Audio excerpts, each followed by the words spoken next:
Children, sit down. ಮಕ್ಕಳೇ, ಇವತ್ತಿನ ತರಗತಿಯನ್ನ ನಾವು ಒಂದು ಕಥೆಯ ಮೂಲಕ ಪ್ರಾರಂಭಿಸೋಣ. ನಾನು ಹೇಳ್ತಿರುವಂತ ಕಥೆ ಇದು ಒಂದು ಕಾಲ್ಪನಿಕ ಕಥೆಯಲ್ಲ, ಒಂದು ವಾಸ್ತವಿಕ ಕಥೆ. ನಾನು ಹಿಂದೆ ಕೆಲಸ ಮಾಡಬೇಕಾದ್ರೆ ನನ್ನ ಕಣ್ಣೆದುರಿಗೆ ನಡೆದಿರುವಂತ ಘಟನೆ ಇದು. ಹಾಗಾಗಿ ಆ ಕತೆ ಈ ಒಂದು ಪಾಠಕ್ಕೆ ಅತ್ಯಂತ, ಇವತ್ತು ನಾನು ಮಾಡ್ತಕ್ಕಂತಹ ಅವಧಿಯ ಪಾಠಕ್ಕೆ ಅತ್ಯಂತ ಸೂಕ್ತವಾದಂತಹ ಕಥೆಯಾಗಿರೋದ್ರಿಂದ ನಾನು ಇದೇ ಕಥೆಯನ್ನ ಹೇಳಬೇಕು ಅಂತೇಳಿ ಆಯ್ಕೆ ಮಾಡ್ಕೊಂಡಿದ್ದೆ. ಈ ಶಾಲೆಗೆ ಸಮೀಪವಿರುವಂತಹ ಕಥೆನೇ, ಆದರೆ ಅದಕ್ಕೆ ನಾನು ಬೇರೆ ಹೆಸರನ್ನ ಕೊಟ್ಟಿದ್ದೀನಿ. ಏಕೆಂದರೆ ಅವರಿಗೆ ಒಂಥರ ಏನೋ ಅವಮಾನ ಆಗ್ಬೋದು, ಇನ್ನೇನೋ ಆಗ್ಬೋದು ಅನ್ನೋದಕ್ಕೆ ಅದರಲ್ಲಿ ಕೆಲವು ಪಾತ್ರಗಳನ್ನು ನಾನು ಬದಲಾಯಿಸಿ, ಹೆಸರುಗಳನ್ನು ಬದಲಾಯಿಸಿ ನಾನು ಹೇಳ್ತಾ ಇದ್ದೀನಿ. ಮಕ್ಕಳೇ, ಗಿರಿಯಾಪುರ ಎನ್ನತಕ್ಕಂಥ ಒಂದು ಊರು. ಆ ಊರಿನಲ್ಲಿ ಇಬ್ಬರು ದಂಪತಿಗಳಿದ್ರು. ಆ ದಂಪತಿಗೆ ಒಂದು ಹೆಣ್ಣು ಮಗುವಿತ್ತು. ಅವ್ರದ್ದು ಅತ್ಯಂತ ಬಡತನದ ಕುಟುಂಬ. ಹಾಗಾಗಿ ಬಡತನವಿದ್ದಾಗ, ಚೆನ್ನಾಗಿ ಕೇಳಿಸ್ಕೋಬೇಕು ಮಕ್ಕಳೇ, ಈ ಕಥೆ ಮೇಲೆ ನಾನು ಪ್ರಶ್ನೆಗಳನ್ನ ಕೇಳ್ತೇನೆ. ಅವ್ರದ್ದು ಅತ್ಯಂತ ಬಡತನದ ಕುಟುಂಬ. ಅವರಿಗೆ ಯಾವುದೇ ಪಿತ್ರಾರ್ಜಿತ ಆಸ್ತಿ, ದೊಡ್ಡ ಆಸ್ತಿ ಯಾವುದೂ ಇರಲಿಲ್ಲ. ಒಂದು ಸಣ್ಣ ಮನೆಯಲ್ಲಿ ಅವರು ವಾಸವಾಗಿದ್ರು.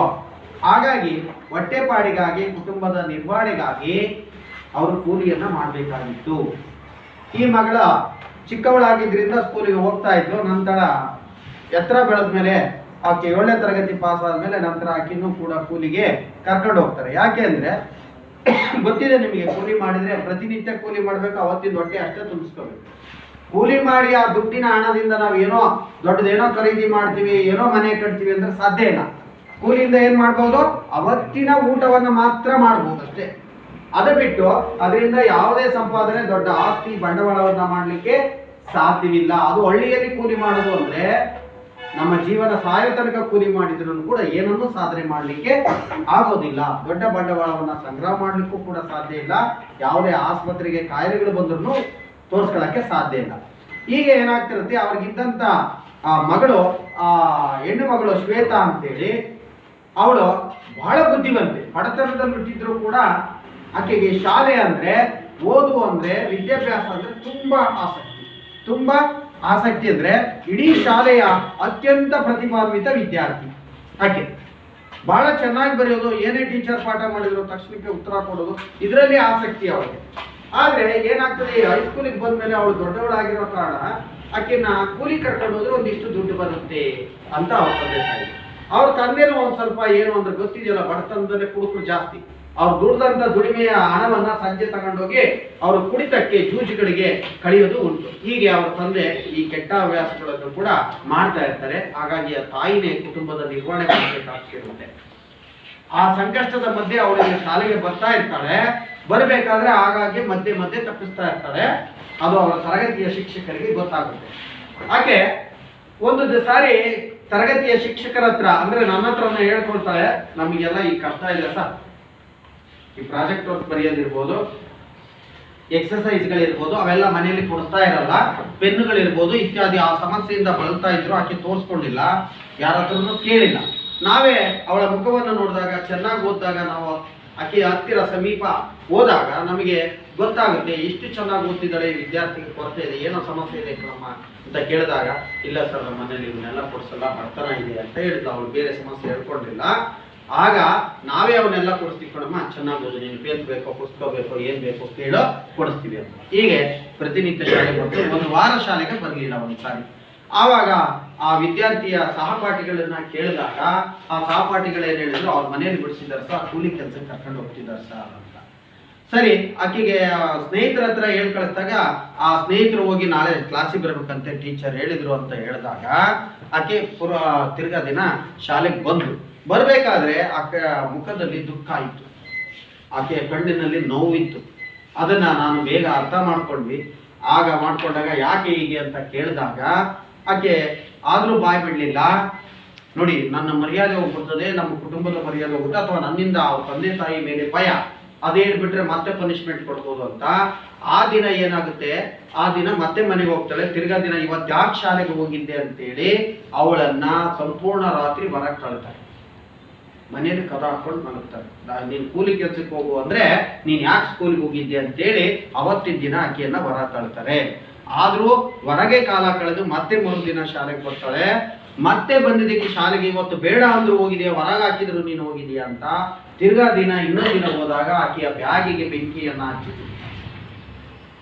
ಪುಸ್ತಕಗಳನ್ನೆಲ್ಲ ಸುಟ್ಟಾಕ್ತಾರೆ. ಇವಿದ್ರೆ ತಾನೇ ನೀನು ಸ್ಕೂಲಿಗೆ ಹೋಗೋದು ಅಂತೇಳಿ ಅವಳ ಪುಸ್ತಕಗಳಿಗೆ ಬೆಂಕಿ ಹಚ್ಚಿ ಸುಟ್ಟಾಕ್ತಾರೆ. ಈ ವಿಚಾರನು ಕೂಡ ತರಗತಿಯ ಶಿಕ್ಷಕರಿಗೆ ಸಹಪಾಠಿಗಳಿಂದ ಅವರಿಂದ ಗೊತ್ತಾಗ್ತದೆ. ಆಗ ಗೊತ್ತಾದಾಗ ತರಗತಿ ಶಿಕ್ಷಕರು ಏನ್ ಮಾಡ್ತಾರೆ ಅಂದ್ರೆ ಈ ವಿಷಯವನ್ನ ಮುಖ್ಯೋಪಾಧ್ಯಾಯರ ಗಮನಕ್ಕೆ ಮತ್ತು ಶಾಲೆಯ ಸ್ಥಳೀಯ ಆಡಳಿತ ಮಂಡಳಿಯ ಗಮನಕ್ಕೆ ತರಲಾಗ್ತದೆ. ಯಾಕೆಂದ್ರೆ ಆಕೆ ಬಹಳ ಅತ್ಯಂತ ಪ್ರತಿಭಾನ್ವಿತ ವಿದ್ಯಾರ್ಥಿ.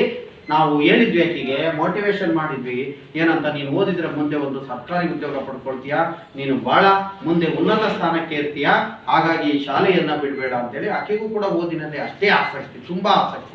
ಇಡೀ ಶಾಲೆಯಲ್ಲೇ ಅತ್ಯಂತ ಪ್ರತಿಭಾನ್ವಿತ ವಿದ್ಯಾರ್ಥಿ. ಆಗ ನಮ್ಮ ಮುಖ್ಯೋಪಾಧ್ಯಾಯರು, ಸ್ಥಳೀಯ ಸಲಹಾ ಸಮಿತಿಯ ಎಲ್ಲಾ ಸದಸ್ಯರು ಕೂಡ ಅವರ ಮನೆಗೆ ಹೋಗ್ತಾರೆ. ಅವಳ ಮೇಲೆ ಅದಕ್ಕೂ ಕೂಡ ಹೇಳಿ ಬೇರೆಯವರನ್ನ ಹಿಂಗೆಲ್ಲ ಹೇಳಿ ಕರ್ಕೊಂಡು ಬಂದು ಪನಿಷ್ಮೆಂಟ್ ಆಗುತ್ತೆ. ಆದ್ರೆ ನಮ್ಮ ಕಮಿಟಿಯವರು, ಅದೇ ಊರಿನ ಕಮಿಟಿಯವರು ನಮ್ಮ ಶಾಲೆಯ ಸದಸ್ಯರಾಗಿರ್ತಾರೆ. ಅವರೆಲ್ಲರೂ ಹೋಗಿ ಆ ಶಾಲೆಗೆ ಬಾಲಕಾರ್ಮಿಕತೆ ಈ ರೀತಿ ಅನುಸರಿಸಿದ್ರೆ ನೀವು ಶಿಕ್ಷೆಯನ್ನ ಅನುಭವಿಸಬೇಕಾಗ್ತದೆ, ಸರ್ಕಾರದ ಕಾನೂನಿನಲ್ಲಿ ಇದಕ್ಕೆ ಅವಕಾಶ ಇಲ್ಲ, ನೀವು ಜೈಲ್ ಕಂಬಿ ಎಣಿಸ್ಬೇಕಾಗುತ್ತೆ. ನೋಡಿ, ನೀವೇನಾದ್ರೂ ಇದಕ್ಕೆ ಒಪ್ಪಿಕೊಂಡು ಅವಳನ್ನ ಶಾಲೆಗೆ ಕಳಿಸ್ತೇ ಇದ್ರೆ ಇದರ ಮುಂದಿನ ಪರಿಣಾಮಗಳನ್ನ ಕಾನೂನು ರೀತಿ ನಾವು ಮಾಡ್ತೀವಿ. ಈಗ ಒಳ್ಳೆ ಮಾತಿಂದ ಹೇಳ್ತಿದ್ವಿ, ನೀವು ನಿನ್ನ ಮಗಳನ್ನ ಶಾಲೆಗೆ ತಪ್ಪಿಸದೆ ಕಳಿಸ್ಬೇಕು. ಅವಳ ಜವಾಬ್ದಾರಿ ಹಣಕಾಸಿನ ವೆಚ್ಚ ನೀನೇನು ಭರಿಸ್ಬೇಡ, ನಾವೇ ಭರಿಸ್ತೀವಿ. ಅವಳು ಎಲ್ಲಿವರೆಗೂ ಓದ್ತಾಳ ಅವಳ ವೆಚ್ಚವನ್ನ ನಾವೇ ಭರಿಸ್ತೀವಿ. ಇಂಥ ಪ್ರತಿಭಾನ್ವಿತ ವಿದ್ಯಾರ್ಥಿಯನ್ನ ಹಾಳು ಮಾಡಬೇಡ ಅಂತಂದೇಳಿ ಅವರ ಮನವನ್ನ ಒಲಿಸಿದಾಗ ಅವರು ಕೂಡ ಒಪ್ಪಿಕೊಂಡು ನಂತರ ಶಾಲೆಗೆ ಕಳಿಸ್ಲಿಕ್ಕೆ ಒಪ್ಕೊಳ್ತಾರೆ. ಅಲ್ಲಿಗೆ ಆ ಕೌಟುಂಬಿಕ ಸಮಸ್ಯೆ ಮಗುವಿಗೆ ಏನಿತ್ತು ಇವರ ಮಧ್ಯಸ್ಥಿಕೆಯಿಂದಾಗಿ ಬಗೆಹರಿಯುತ್ತೆ. ನಂತರ ಆ ವಿದ್ಯಾರ್ಥಿ ಶಾಲೆಗೆ ಬಂದು ಶಾಲೆಯಲ್ಲಿ ಒಳ್ಳೆಯ ಫಲಿತಾಂಶವನ್ನು ತಗೊಂಡು ಒಳ್ಳೆಯ ಕೀರ್ತಿಯನ್ನ ಪಡ್ಕೊಳ್ತಾನೆ. ಇದು ಮಕ್ಕಳೇ ಕಾಲ್ಪನಿಕ ಕಥೆಯಲ್ಲ, ಇದು ಒಂದು ವಾಸ್ತವಿಕ ಕಥೆ. ಈ ಕತೆ ಚೆನ್ನಾಗಿ ಅರ್ಥ ಆಯ್ತಾ ಮಕ್ಕಳೇ? ಒಂದು ವಾಸ್ತವಿಕ ಕತೆ, ಅದು ಇದೇ ಶಾಲೆಯಲ್ಲಿ ನಡೆದಂತ ಕತೆ. ನಂತರ ನಮ್ದು ಮುಂದೆ ವರ್ಗಾವಣೆ ಆಗಿದ್ರಿಂದ ಮುಂದೆ ಆ ವಿದ್ಯಾರ್ಥಿಯ ಸಂಪರ್ಕವನ್ನು ನಾವೀಗ ಏನ್ ಮಾಡ್ತಿದ್ದಾಳೆ ಅಂತೇಳಿ ಮಾಡ್ಲಿಕ್ಕೆ ಆಗಿಲ್ಲ. ಹಾಗಾಗಿ ಈ ಪಾಠದಲ್ಲಿ ನಿಮಗೆ ಕೆಲವು ಅಂಶಗಳು ಗೊತ್ತಾದವು ಸಾಮಾಜಿಕವಾಗಿ. ಇಲ್ಲಿ ಕಂಡು ಬಂದಂತ ಸಾಮಾಜಿಕ ಅಂಶಗಳು ಯಾವುವು ಈ ಕಥೆಯಲ್ಲಿ? ಈ ಕಥೆ ಹೇಗಿತ್ತು?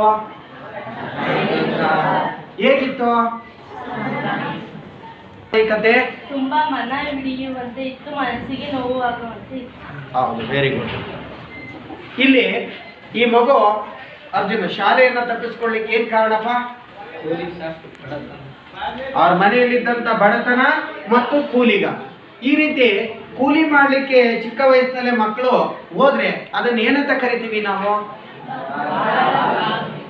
ಬಾಲ ಕಾರ್ಮಿಕರು. ಚಿಕ್ಕ ವಯಸ್ಸಿನಲ್ಲಿ ನಾವು ಕೆಲಸಕ್ಕೆ ಹೋದ್ರೆ ಅದನ್ನ ಬಾಲ ಕಾರ್ಮಿಕತೆ ಅಥವಾ ಬಾಲ ಕಾರ್ಮಿಕರು ಅಂತ ಕರಿತೀವಿ. ಆ ಮಗುನ ಅವರು ಕೂಲಿಗೆ ಶಾಲೆ ಬಿಡಿಸಿ ಕೂಲಿಗೆ ಕರ್ಕೊಂಡು ಹೋಗ್ಲಿಕ್ಕೆ ಏನ್ ಕಾರಣ?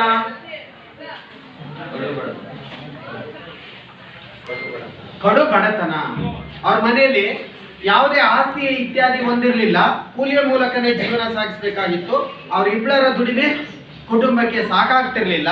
ಹಾಗಾಗಿ ಮಗುವನ್ನ ಬಿಡಿಸಿ ಅವ್ರು ಏನ್ ಮಾಡ್ತಾ ಇದ್ರು? ಕೂಲಿಗೆ ಕರ್ಕೊಂಡು ಹೋಗ್ತಿದ್ರು. ಇಲ್ಲಿ ಕೆಲವು ಅಂಶಗಳನ್ನ ಗಮನಿಸಬಹುದು. ಈ ಕಥೆಯಲ್ಲಿ ಏನೇನು ಅಂಶಗಳು ಬಂದವು? ಬಡತನ ಅನ್ನೋದು ಬಂತು ಅಲ್ವಾ ಮಕ್ಕಳೇ? ಬಡತನ, ಶಿಕ್ಷಣ, ಕೂಲಿ, ಬಾಲ ಕಾರ್ಮಿಕತೆ, ಇಷ್ಟು ಅಂಶಗಳನ್ನು ಕಂಡುವಲ್ವಾ?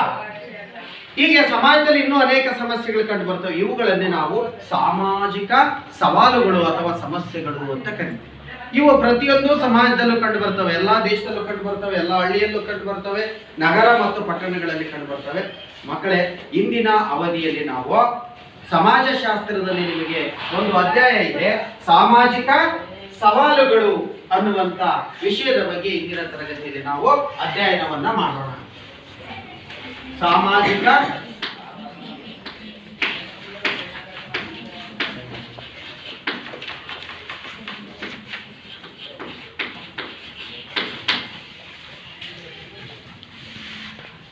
ಕಥೆಯಲ್ಲಿ ಕಂಡು ಬರತಕ್ಕಂಥ ಸಾಮಾಜಿಕ ಸಮಸ್ಯೆ ಅಥವಾ ಸವಾಲುಗಳು ಯಾವುವು?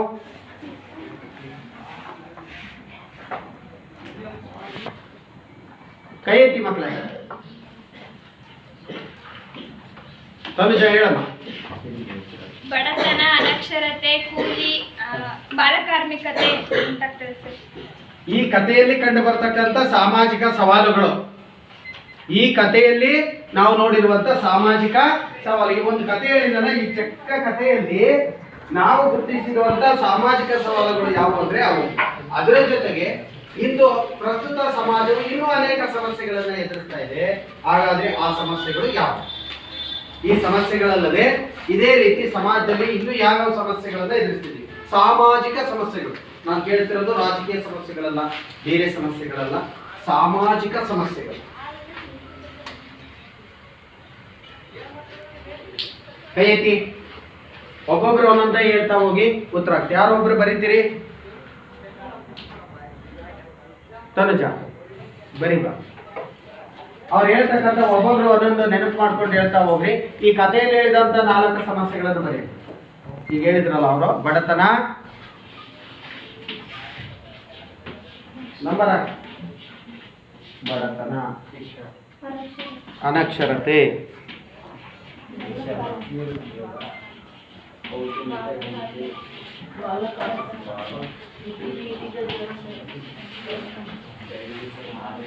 ಇವು ಈ ಕಥೆಯಲ್ಲಿ ಕಂಡು ಬಂದವು. ಇದರ ಜೊತೆಗೆ ಮತ್ತೆ ಇನ್ನೂ ಅನೇಕ ಸಮಸ್ಯೆಗಳಿದಾವೆ. ಒಂದೊಂದೇ ಹೇಳ್ತಾ ಹೋಗ್ಬೇಕು ಮಕ್ಕಳಲ್ಲಿ. ಕೈ ಎತ್ತಿ ಯಾರ್ಯಾರು ಹೇಳ್ತೀರಿ? ಸ್ಪಂದನ. ಮಿತಿ ಮೀರಿದ ಜನಸಂಖ್ಯೆನೂ ಕೂಡ ಒಂದು ಸಾಮಾಜಿಕ ಸಮಸ್ಯೆ. Very good.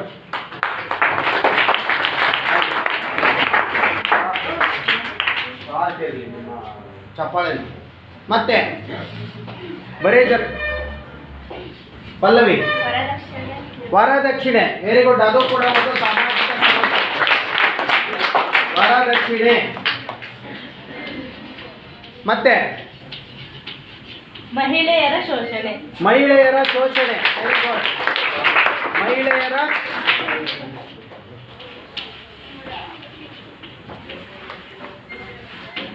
ಮಹಿಳೆಯರ ಶೋಷಣೆ. ಮಹಿಳೆಯರ ಶೋಷಣೆ. ಮತ್ತೆ ಯಾವ್ದಪ್ಪ? ಕಾರ್ತಿಕ್ ಅಲ್ಲ, ಸಿದ್ಧಾರ್ಥ. ಬಾಲಾಪರಾಧ. Very good. ಮತ್ತೆ ಪ್ರತಿಭಾ. ನಿರುದ್ಯೋಗ.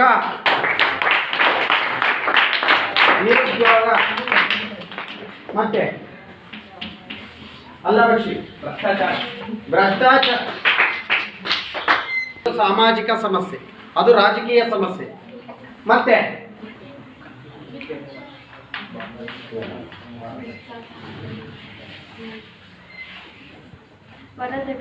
ವರದಕ್ಷಿಣೆ.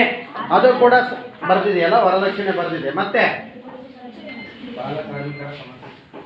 ಚಿದಾನಂದಾಚಾರ್ಯ. ಯುವ ಜನರ ಅಶಾಂತಿ. ಮತ್ತೆ ಮಂಜುನಾಥ. ಭಿಕ್ಷಾಟನೆ.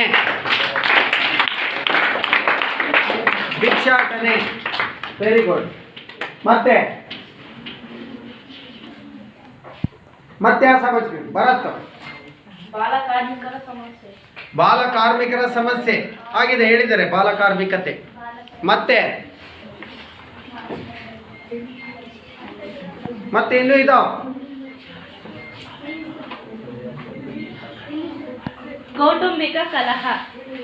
ಕೌಟುಂಬಿಕ ಕಲಹ.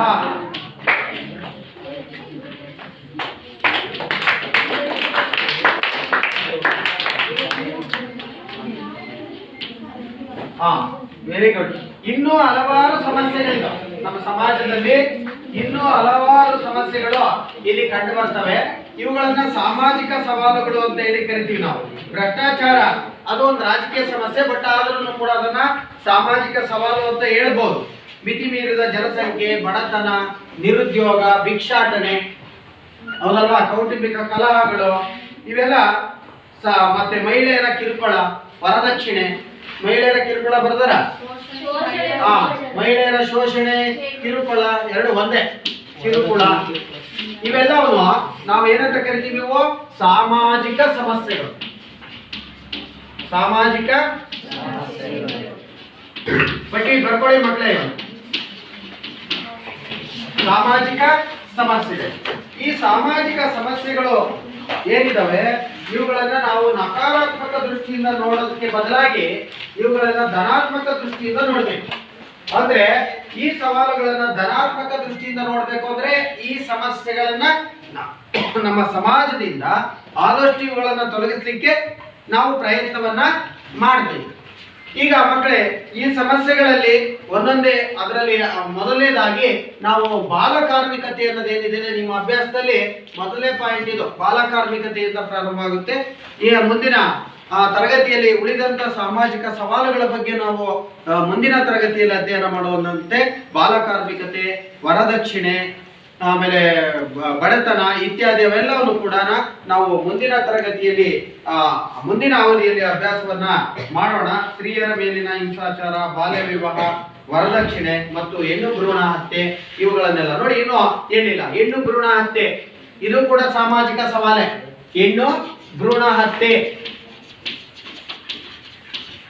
ಹೆಣ್ಣು ಭ್ರೂಣ ಹತ್ಯೆ, ಬಾಲ್ಯ ವಿವಾಹ, ಬಾಲ್ಯ ವಿವಾಹ ನೋಡಿ. ನಾವು ನಿಮಗಿರ್ತಕ್ಕಂಥ ಸಿಲೆಬಸ್ ನಲ್ಲಿ ಇಷ್ಟು ಸಮಸ್ಯೆಗಳಿದಾವೆ ಮಕ್ಕಳೇ. ಬಾಲ ಕಾರ್ಮಿಕತೆ, ವರದಕ್ಷಿಣೆ,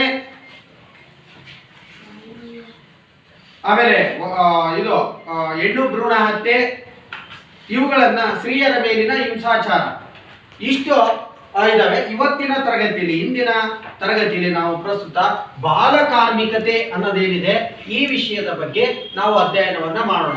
ಅಂದರೆ ಬಾಲ ಕಾರ್ಮಿಕತೆಯ ಅರ್ಥ, ಬಾಲ ಕಾರ್ಮಿಕತೆಗೆ ಕಾರಣಗಳು, ಬಾಲ ಕಾರ್ಮಿಕತೆಯನ್ನ ಅಥವಾ ಬಾಲ ಕಾರ್ಮಿಕ ಪದ್ಧತಿಯನ್ನ ನಿವಾರಣೆ ಮಾಡಲಿಕ್ಕೆ ಏನ್ ಪರಿಹಾರ ಕ್ರಮಗಳನ್ನ ಕೈಗೊಳ್ಳಬಹುದು, ಮತ್ತೆ ಅದರ ದುಷ್ಪರಿಣಾಮಗಳು. ಬಾಲ ಕಾರ್ಮಿಕ ಪದ್ಧತಿಯನ್ನು ಅನುಸರಿಸೋದ್ರಿಂದ ಮಕ್ಕಳ ಮೇಲೆ ಅಥವಾ ಸಮಾಜದ ಮೇಲೆ ಏನು ದುಷ್ಪರಿಣಾಮವನ್ನು ಬೀರುತ್ತೆ ಅನ್ನೋದನ್ನ ಇಂದಿನ ತರಗತಿಯಲ್ಲಿ ನಾವು ಅಧ್ಯಯನವನ್ನ ಮಾಡೋಣ. ಈಗ ಅದಪಟ್ಟಂತೆ ಈ ಸಾಮಾಜಿಕ ಸವಾಲುಗಳು ಏನು ಎದುರಿಸ್ತಾ ಇದೀವಿ, ಈ ಸಮಾಜಕ್ಕೆ ಸಂಬಂಧಪಟ್ಟ ಚಿತ್ರಗಳನ್ನ ಇಲ್ಲಿ ಗಮನಿಸಿ ಮಕ್ಕಳೇ. ಈ ಚಿತ್ರವನ್ನ ಗಮನಿಸಿ, ಇದು ಯಾವ ಸಾಮಾಜಿಕ ಸವಾಲು ಅಂತೇಳಿ ನೀವು ಗುರುತಿಸ್ಬೇಕು. ಈಗ ಹೇಳಿದ್ವಿ ಬಾಯಲ್ಲಿ ಅಲ್ವಾ ಮಕ್ಕಳೇ. ಈಗ ನಿಮಗೆ ಚಿತ್ರಗಳನ್ನ ತೋರಿಸ್ತಾ ಇದ್ದೀನಿ. ಈ ಚಿತ್ರ ಯಾವ ಸಾಮಾಜಿಕ ಸಮಸ್ಯೆಗೆ ಸಂಬಂಧಿಸಿದೆ ಅಂತೇಳಿ ಗುರುತಿಸ್ಬೇಕು. ಇದು ಕೌಟುಂಬಿಕ ಕಲಹ. Very good. ಕೌಟುಂಬಿಕ ಕಲಹಕ್ಕೆ ಸಂಬಂಧಿಸಿದೆ. ಮಕ್ಕಳೇ, ಈ ಚಿತ್ರವನ್ನೆಲ್ಲ ಗಮನಿಸಿ. ಇಲ್ಲಿನ ಸನ್ನಿವೇಶಗಳನ್ನು ನೋಡಿದ್ರೆ ಯಾವುದಕ್ಕೆ ಸಂಬಂಧಿಸಿದೆ ಅನ್ಸುತ್ತೆ ಇದು? ಲಕ್ಷ್ಮಿ, ಬಡತನ ನೋಡಿ. ಬಡತನ ಇದ್ದಾಗ ಫುಟ್ಪಾತ್ ಅಲ್ಲೇ ಮಲ್ಕೋಬೇಕಾಗುತ್ತೆ, ಬೀದಿಯಲ್ಲೇ ತಿನ್ಬೇಕಾಗುತ್ತೆ, ಇತ್ಯಾದಿ ಸಮಸ್ಯೆ ಬರ್ತದೆ. Very good. ಲಕ್ಷ್ಮಿಗೆ ಚಪ್ಪಾಳೆ.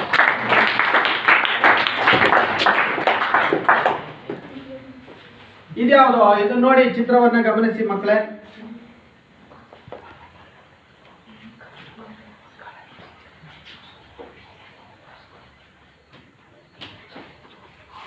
ಪ್ರೀತಮ್, ಪೋಷಕರು ಮಕ್ಕಳ ಮೇಲೆ ಅತಿಯಾದ ನಿಯಂತ್ರಣಕ್ಕೆ ಒಳಪಡಿಸಿರೋದು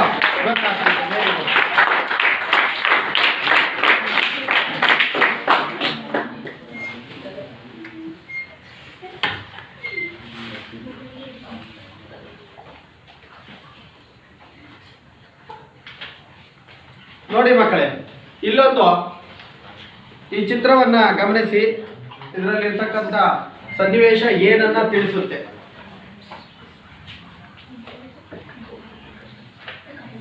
ಮಂಜುನಾಥ, ಮಕ್ಕಳ ಅಪಹರಣ. ಮಕ್ಕಳ ಅಪಹರಣ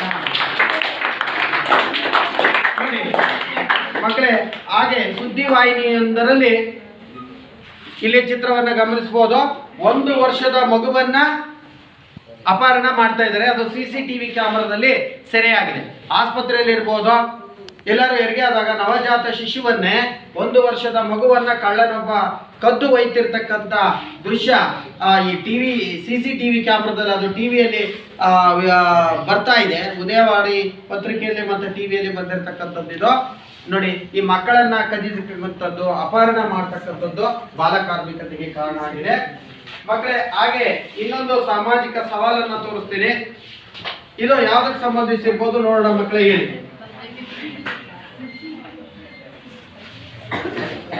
ಇವು ಪರೀಕ್ಷೆ ಗಮನಿಸಬೇಕು ಮಕ್ಕಳೇ. 3 ಮಾರ್ಕ್ಸಿಗೆ ನಿಮಗೆ ಈ ಸಾಮಾಜಿಕ ಸವಾಲುಗಳನ್ನ ಕೇಳ್ತಾರೆ ನೋಡಿ. ಚಿತ್ರದಲ್ಲಿ ನೋಡಿದ್ರೆ ಒಂದೊಂದೇ ಪದಗಳನ್ನ ಅವ್ನು ಬರೆದ್ರು ನಿಮಗೆ 3 ಅಂಕಗಳು ಸಿಗ್ತದೆ. ಇದು ಬಾಲ್ಯ ವಿವಾಹ. ಅದು ಮುಂದಿನ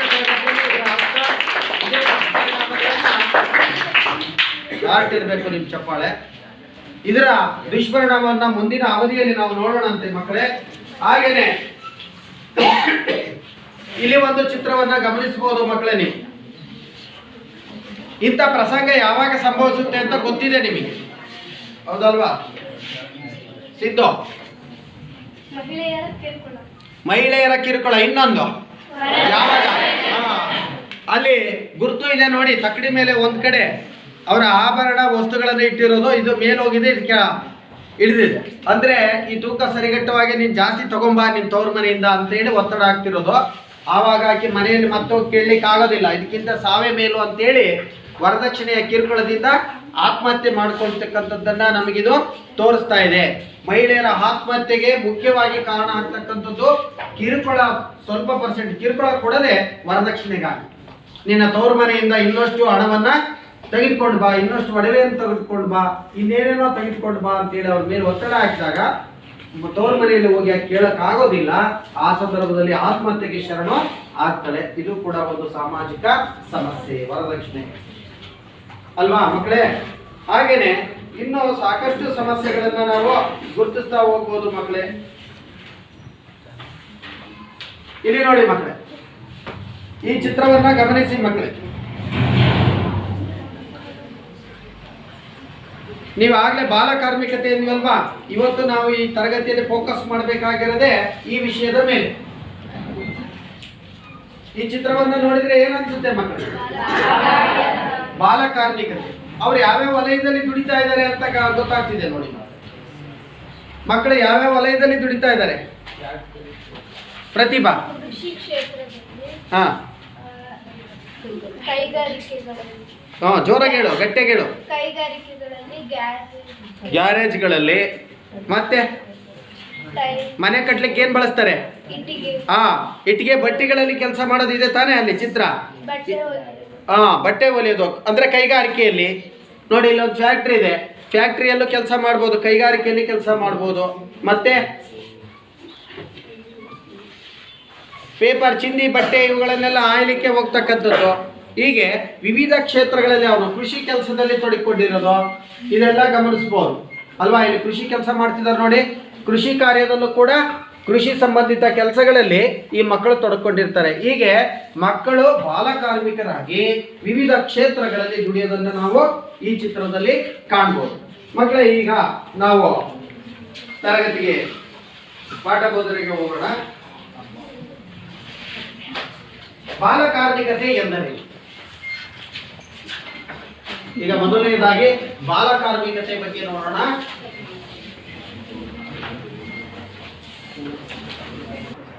ಮಕ್ಕಳೇ, ಹಾಗಾದ್ರೆ ಬಾಲ ಕಾರ್ಮಿಕ ಎಂದರೆ ಯಾರು? ಈ ಕತೆ ಕೇಳಿದಿರಿ, ಇಷ್ಟು ನಾವು ಚಿತ್ರಗಳನ್ನ ತೋರಿಸಿದೀವಿ. ಇದರ ಪ್ರಕಾರ ಬಾಲ ಕಾರ್ಮಿಕರೆಂದರೆ ಯಾರು? ಅರ್ಜುನ. ಪ್ರಾಪ್ತ ವಯಸ್ಸಿನ ಮಕ್ಕಳ ದುಡಿಮೆಯನ್ನು ಬಾಲ ಕಾರ್ಮಿಕತೆ. Very good.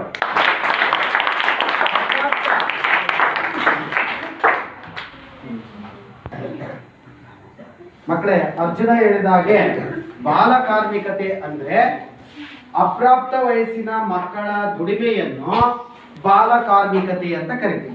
ಹಾಗಾದ್ರೆ ನಿಮ್ಮ ಮನೆಯಲ್ಲೂ ನೀವು ಕೆಲಸ ಮಾಡ್ತೀರಿ ಮಕ್ಕಳು. ಮನೇಲಿ ಕಸ ಹೊಡೆಯೋದಿರ್ಬೋದು, ಪಾತ್ರೆಗಳು ತೊಳೆಯೋದಿರ್ಬೋದು, ಅಥವಾ ಅಂಗಡಿ ಇನ್ನೇನೋ ಚಿಕ್ಕ ಪುಟ್ಟ ಕೆಲಸಗಳನ್ನ ಮಾಡ್ತೀರಿ. ಹಾಗಾದ್ರೆ ಅದು ಬಾಲ ಕಾರ್ಮಿಕತೆ ಅಲ್ವಾ? ಅದು ಬಾಲಕಾರ್ಮಿಕತೆ ಅಲ್ಲ. ಯಾಕೆ? ಮತ್ತೆ ಅಲ್ಲೂ ಕೆಲಸ ಮಾಡ್ತೀರಲ್ಲ. ಆದ್ರೆ ಅದು ನಿಮ್ಮ ಮನೆಯಲ್ಲಿ ಮಾಡಿದ್ರು ಅದು ಅಷ್ಟೊಂದು ದೈಹಿಕ ಹಿಂಸೆಯಿಂದ ಕೂಡಿರೋದಿಲ್ಲ. ನಿಮಗೆ ಕೈಲಾಗದೇ ಇದ್ರೆ ಆ ಕೆಲಸ ಬೇಡ ಅಂತ ಹಚ್ಚಲ್ಲ. ಅವರು ಅತ್ಯಂತ ಲಘುವಾದ ಕೆಲಸಗಳನ್ನ, ಸಣ್ಣ ಪುಟ್ಟ ಕೆಲಸಗಳನ್ನ ಮಾತ್ರ ಹಚ್ತಾರೆ. ಕಸ ಹೊಡೆಯೋದಿರ್ಬೋದು, ಇಂಥವೆಲ್ಲ ಅತಿ ದೈಹಿಕ ಶ್ರಮವನ್ನ ಹಾಕ್ಬೇಕಾದಂತ ಕೆಲಸಗಳಾಗಿರೋದಿಲ್ಲ. ಹಾಗಾಗಿ ಅವು ಬಾಲಕಾರ್ಮಿಕತೆ ಅಲ್ಲ. ನಿಮ್ಮ ವೃತ್ತಿ ಜೀವನಕ್ಕೆ ನಿಮ್ಮ ಮುಂದೆ ಕಲಿಕೆ, ಅವು ಕೂಡ ಕೆಲಸ ಮಾಡ್ತಕ್ಕಂಥದ್ದು ಅವು ಸಣ್ಣ ಪುಟ್ಟ ಕೆಲಸ ಹಚ್ಚೋದ್ರಿಂದ ಬಾಲಕಾರ್ಮಿಕತೆ ಆಗೋಲ್ಲ. ಬೇರೆ ಯಾರ ಹೊಲದಲ್ಲೋ ಯಾರ ಕೆಲಸಕ್ಕೂ ಹಚ್ಚೋದಿಲ್ಲ. ಅದು ನಿಮ್ಮನೆಯ ಕೆಲಸಗಳು ಚಿಕ್ಕ ಪುಟ್ಟ ಕೆಲಸಗಳಾಗಿರ್ತವೆ. ಹಾಗಾಗಿ ಅದನ್ನ ಬಾಲಕಾರ್ಮಿಕತೆ ಅಂತ ಕರೆಯಲ್ಲ. ಸಂವಿಧಾನದ ಪ್ರಕಾರ ಬಾಲಕಾರ್ಮಿಕತೆ ಎಂದರೇನು ಅಂತ ಕೇಳ್ಬೋದು. ಮಕ್ಕಳೇ, ಬಾಲಕಾರ್ಮಿಕತೆ ಅಂದ್ರೆ ಅರ್ಜುನ ಹೇಳಿದ ಹಾಗೆ ಬರೆದ್ರೆ ಸಾಕಾಗುತ್ತೆ. ಆದ್ರೆ ಒಂದೊಂದ್ಸರಿ ಏನಾಗುತ್ತೆ, ಸಂವಿಧಾನದ ಪ್ರಕಾರ ಭಾರತದ ಸಂವಿಧಾನದ ಪ್ರಕಾರ ಬಾಲಕಾರ್ಮಿಕತೆ ಎಂದರೇನು? ಭಾರತದ ಸಂವಿಧಾನದ ಪ್ರಕಾರ ಬಾಲಕಾರ್ಮಿಕತೆ ಅಂದ್ರೆ 14 ವಯಸ್ಸಿನ ಮಕ್ಕಳು ಏನಿದ್ದಾರೆ ಅದರ ಒಳಗಿರ್ತಕ್ಕಂಥ ಮಕ್ಕಳು ಆರ್ಥಿಕ ಪ್ರತಿಫಲನದ ಉದ್ದೇಶಕ್ಕಾಗಿ ಅಥವಾ ಆರ್ಥಿಕ ಲಾಭದ ಉದ್ದೇಶಕ್ಕಾಗಿ ಮಕ್ಕಳು ಮಾಡುವಂತ ದುಡಿಮೆಯನ್ನ ಬಾಲಕಾರ್ಮಿಕತೆ ಅಂತ ಕರೀತಾರೆ. 14 ವರ್ಷ ವಯಸ್ಸಿಗಿಂತ ಕಡಿಮೆ ವಯಸ್ಸಿನ ಮಕ್ಕಳು ಆರ್ಥಿಕ ಸಂಪಾದನೆಯ ಉದ್ದೇಶದಿಂದ ಅಥವಾ ಹಣಕಾಸಿನ ಹಣದ ಸಂಪಾದನೆಯ ಉದ್ದೇಶದಿಂದ ದುಡಿಮೆ ಮಾಡುತ್ತಿದ್ದರೆ ಅದನ್ನು ಏನಂತ ಕರಿತೀವಿ? ಬಾಲಕಾರ್ಮಿಕತೆ ಅಂತ ಕರಿತೀವಿ. ಮಕ್ಕಳೇ, ಭಾರತದ ಸಂವಿಧಾನದ ಪ್ರಕಾರ ಬಾಲಕಾರ್ಮಿಕತೆ ಎಂದರೇನು? ಅದರ ಪ್ರಕಾರ 14 ವರ್ಷಕ್ಕಿಂತ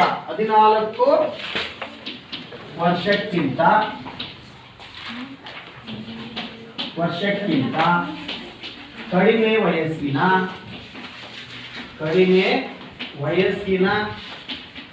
ಮಕ್ಕಳು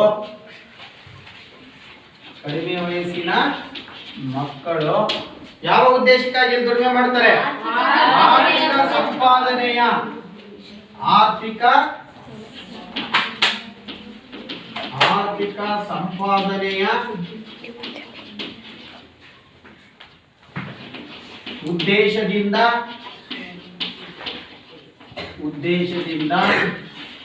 ದುಡಿಯುತ್ತಿದ್ದರೆ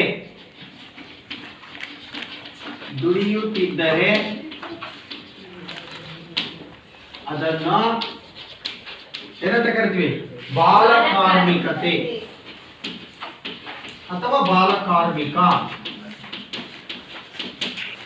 ಎಂದು ಕರೆಯುತ್ತೇವೆ.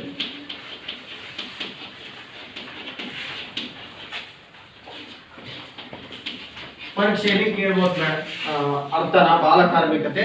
ಆದ್ರೆ ಸಾಮಾನ್ಯ ಅರ್ಥದಲ್ಲಿ ಅರ್ಜುನ ಹೇಳಿದಾಗೆ ಬಾಲಕಾರ್ಮಿಕತೆ ಎಂದರೇನು ಅಂತ ಕೇಳಿದ್ರೆ ಆ ಉತ್ತರ ಬರೀಬಹುದು.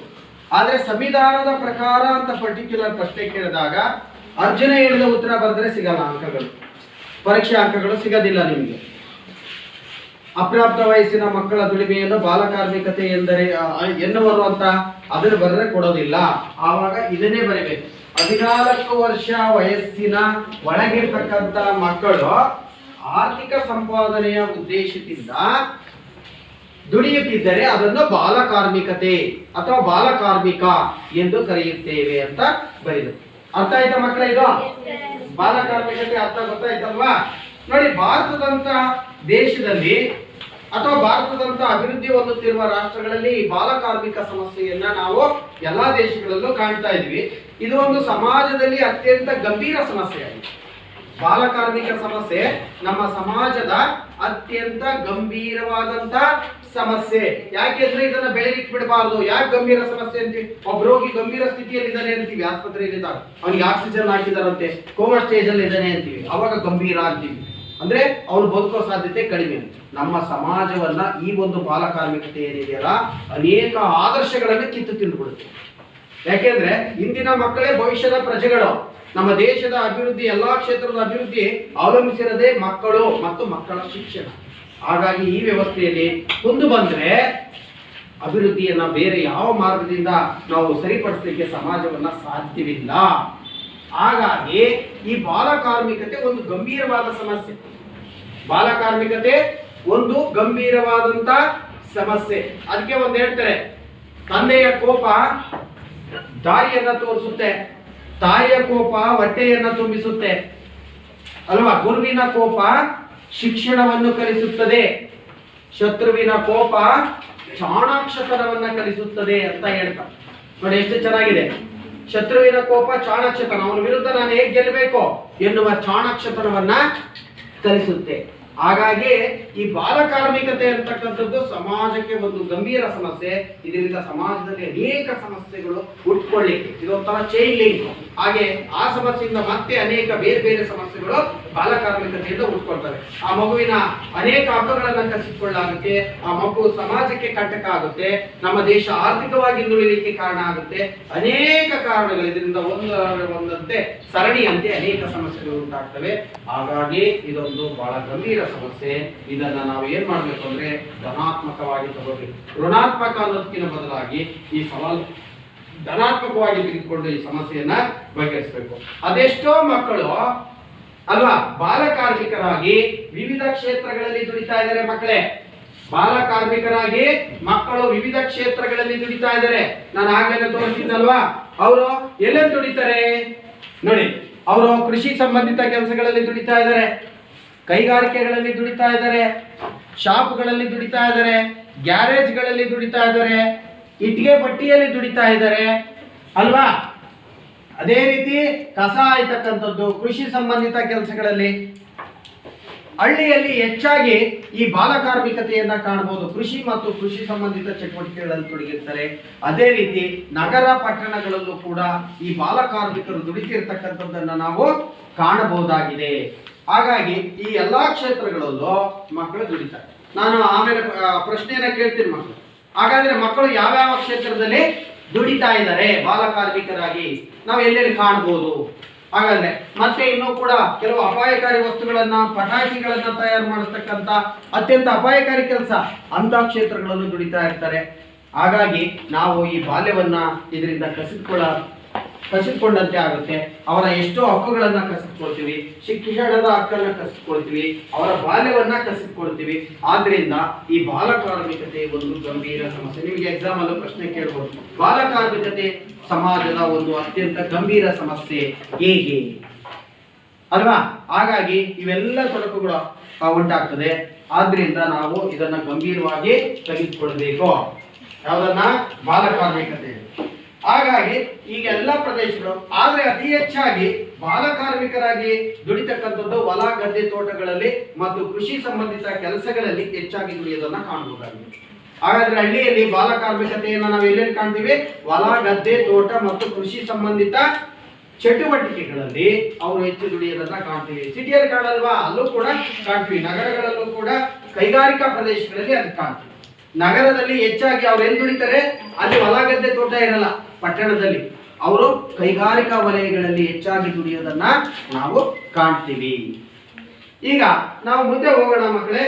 ಹಾಗಾದ್ರೆ ಮುಂದಿನ ವಿಷಯ, ಈ ಮಕ್ಕಳು ಬಾಲಕಾರ್ಮಿಕರು ಆಗ್ಲಿಕ್ಕೆ ಏನ್ ಕಾರಣಗಳು ಅನ್ನೋದನ್ನ ಪತ್ತೆ ಹಚ್ಚೋಣ. ಹಾಗಾದ್ರೆ ಇವರೆಲ್ಲ ವಿವಿಧ ಕ್ಷೇತ್ರಗಳಲ್ಲಿ ಹಂಗೆ ಅಪ್ರಾಪ್ತ ವಯಸ್ಸಿನಲ್ಲಿ ದುಡಿಯಕ್ಕೆ ಹೊರಗಡೆ ಹೋಗ್ತಿದಾರಲ್ಲ, ಇದಕ್ಕೆ ಕಾರಣಗಳೇನು? ಹಾಗಾದ್ರೆ ಬಾಲಕಾರ್ಮಿಕರಾಗಲಿಕ್ಕೆ ಕಾರಣಗಳಾವುವು? ಹಾಗಾದ್ರೆ ಬಾಲಕಾರ್ಮಿಕತೆಗೆ ಕಾರಣಗಳು ಸಿದ್ಧಾರ್ಥ. ಕೌಟುಂಬಿಕ ಕಲಹ. ಬರೀ ಬೇಗ ಬೇಗ ಹೇಳ್ಬೇಕು. ವಿಚ್ಛೇದನ. ಕುಟುಂಬದಲ್ಲಿ ಗಂಡ ಹೆಂಡತಿ ಜಗಳದಿಂದ ವಿಚ್ಛೇದನಗಳು ಉಂಟಾಗ್ತಾವ. ಅಲ್ಲ ಬಕ್ಷಿ. ಕಡು ಬಡತನ. ಇವನ್ನೆಲ್ಲರೂ ಮಕ್ಕಳು ಬರ್ಕೋಬೇಕು ಈ ಪಟ್ಟಿನ. ಬಾಲಕಾರ್ಮಿಕತೆಗೆ ಕಾರಣಗಳು. ಪರೀಕ್ಷೆಯಲ್ಲೂ ಕೂಡ 3 ಅಂಕಕ್ಕೆ ನಿಮಗೆ ಪ್ರಶ್ನೆಯನ್ನ ಕೇಳ್ತಾರೆ. ಇದರಲ್ಲಿ ಬರ್ಕೊಳ್ಳಿ ಎಲ್ಲರೂ. ಕಡು ಬಡತನ. ನೆಕ್ಸ್ಟ್ ಸಿಂಚನ. ಮಕ್ಕಳ ಅಪಹರಣ. Correct, very good. Abu Saleh. ಕೌಟುಂಬಿಕ ಹಿಂಸೆ. ಯಾರ ಮೇಲೆ? ಮಕ್ಕಳ ಮೇಲೆ.